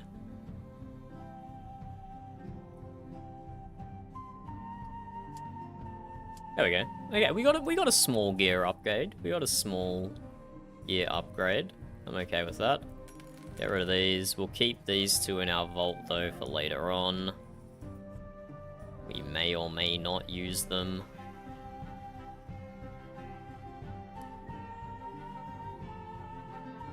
And we'll quickly check to see if there's anything in the shop for us.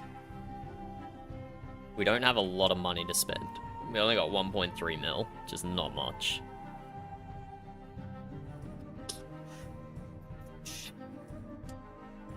Wonder what we can even upgrade. Our crates are sitting all around the 45% mark. Our crews are 55% diplomacy, 56, 59, 45, 45, 49. So anything over 49% diplomacy on a crew could be useful.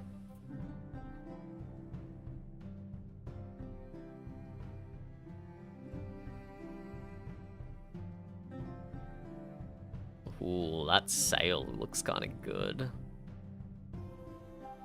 47% mobility, minus 16% speed. But that's still going to be a net positive in speed, because mobility also affects it.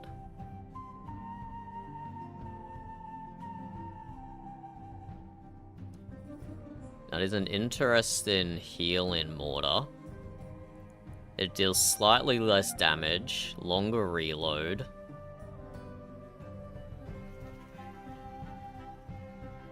And yeah, less hull repair, but more repair per second. And like a guaranteed 3 water barrels. Interesting, but not for my build. This one could be good for my build, though. Way more damage. Way better reload. But the same hull repair. And 0... This is actually great. This is actually great for us. I'm buying this. This is using more than 50% of my money, but I'm feckin' buying it. Because all our damage comes from our mortar, so I feel like this is a good investment. I feel like this is a good investment. Still got 20% hull repair, 65 damage, 24% reload. I'm doing it. That was a lot of money. That was a lot of money, but it's done now. We are now poor. We are now poor broke asses.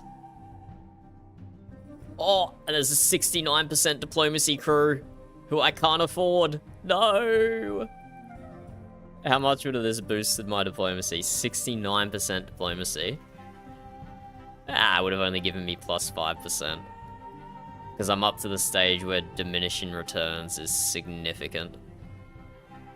Yeah, it would have only given me plus 5% diplomacy. So it was better that I bought the mortar. It was better that I bought the mortar. Ah, yeah, that's what I was looking for, T-Bold. It's just slash scale 1? I mean, I'm not host to this instance, so it might throw invalid command at me. Regardless. But yeah, there's also a slash scale or scale in or something one. For you there, Hazard.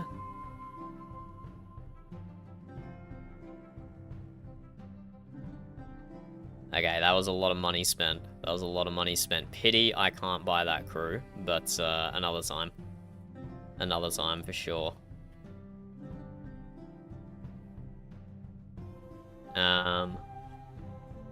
It's 800k, T-Bold. It's 800k. You ain't buying it. Let me stalk you. Let me stalk you. Does it show me how much money you have? I think it does. Bruh, that's more than half your money as well. You're not buying it. No. Not worth. Not worth. Nah. T-Bold. T-Bold. I appreciate the offer. But I'm going to bed right now. Not so that you can't buy it for me, but it's already past my bedtime. Hello, Striker. They need to be in the same instance as you. Just press tab and then just click on their name. And it also works for NPCs as well. There are no live NPCs at the moment, so we can't inspect them. But you can also inspect the NPC builds. So you can stalk what other people are running. So T-Bold here has a full artifact bylander, very well put together. Very nice mobility, 368%. With this pretty classic 510% damage. Almost 500% accuracy. Okay, T-Bold, okay. It's, oh, someone already bought it. Someone actually bought it as we were talking about it. That's hilarious. It was a really good diplomacy crew, so I'm not surprised. It was in this slot right here. 69% diplomacy. I'm not surprised someone nabbed it. But don't worry, I will upgrade soon.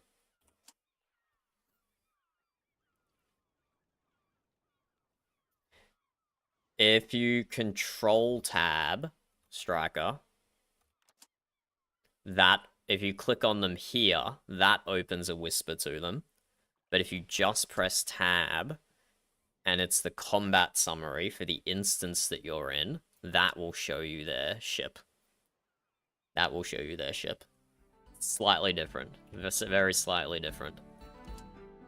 But I'm happy with how I did in that instance. Everyone above me has feckin' full or almost full artifact builds. Whereas I only have a single artifact. And then people below me also have full artifact builds. So it goes to show, it's not just about your stats. You need a bit of game knowledge. You need a bit of game knowledge to actually be able to do good in the instances. But okay, I'm procrastinating. I have to go to bed. I'm already not getting enough sleep tonight. GG everyone. Thank you for joining. That was another very good Windward Horizon session. Thank you for hanging out and helping me answer the questions, T-Bold. Because despite my 500 hours testing this game, my poor brain up here doesn't always retain everything. Good night. See you later. Enjoy the rest of your day. Goodbye. Same time tomorrow.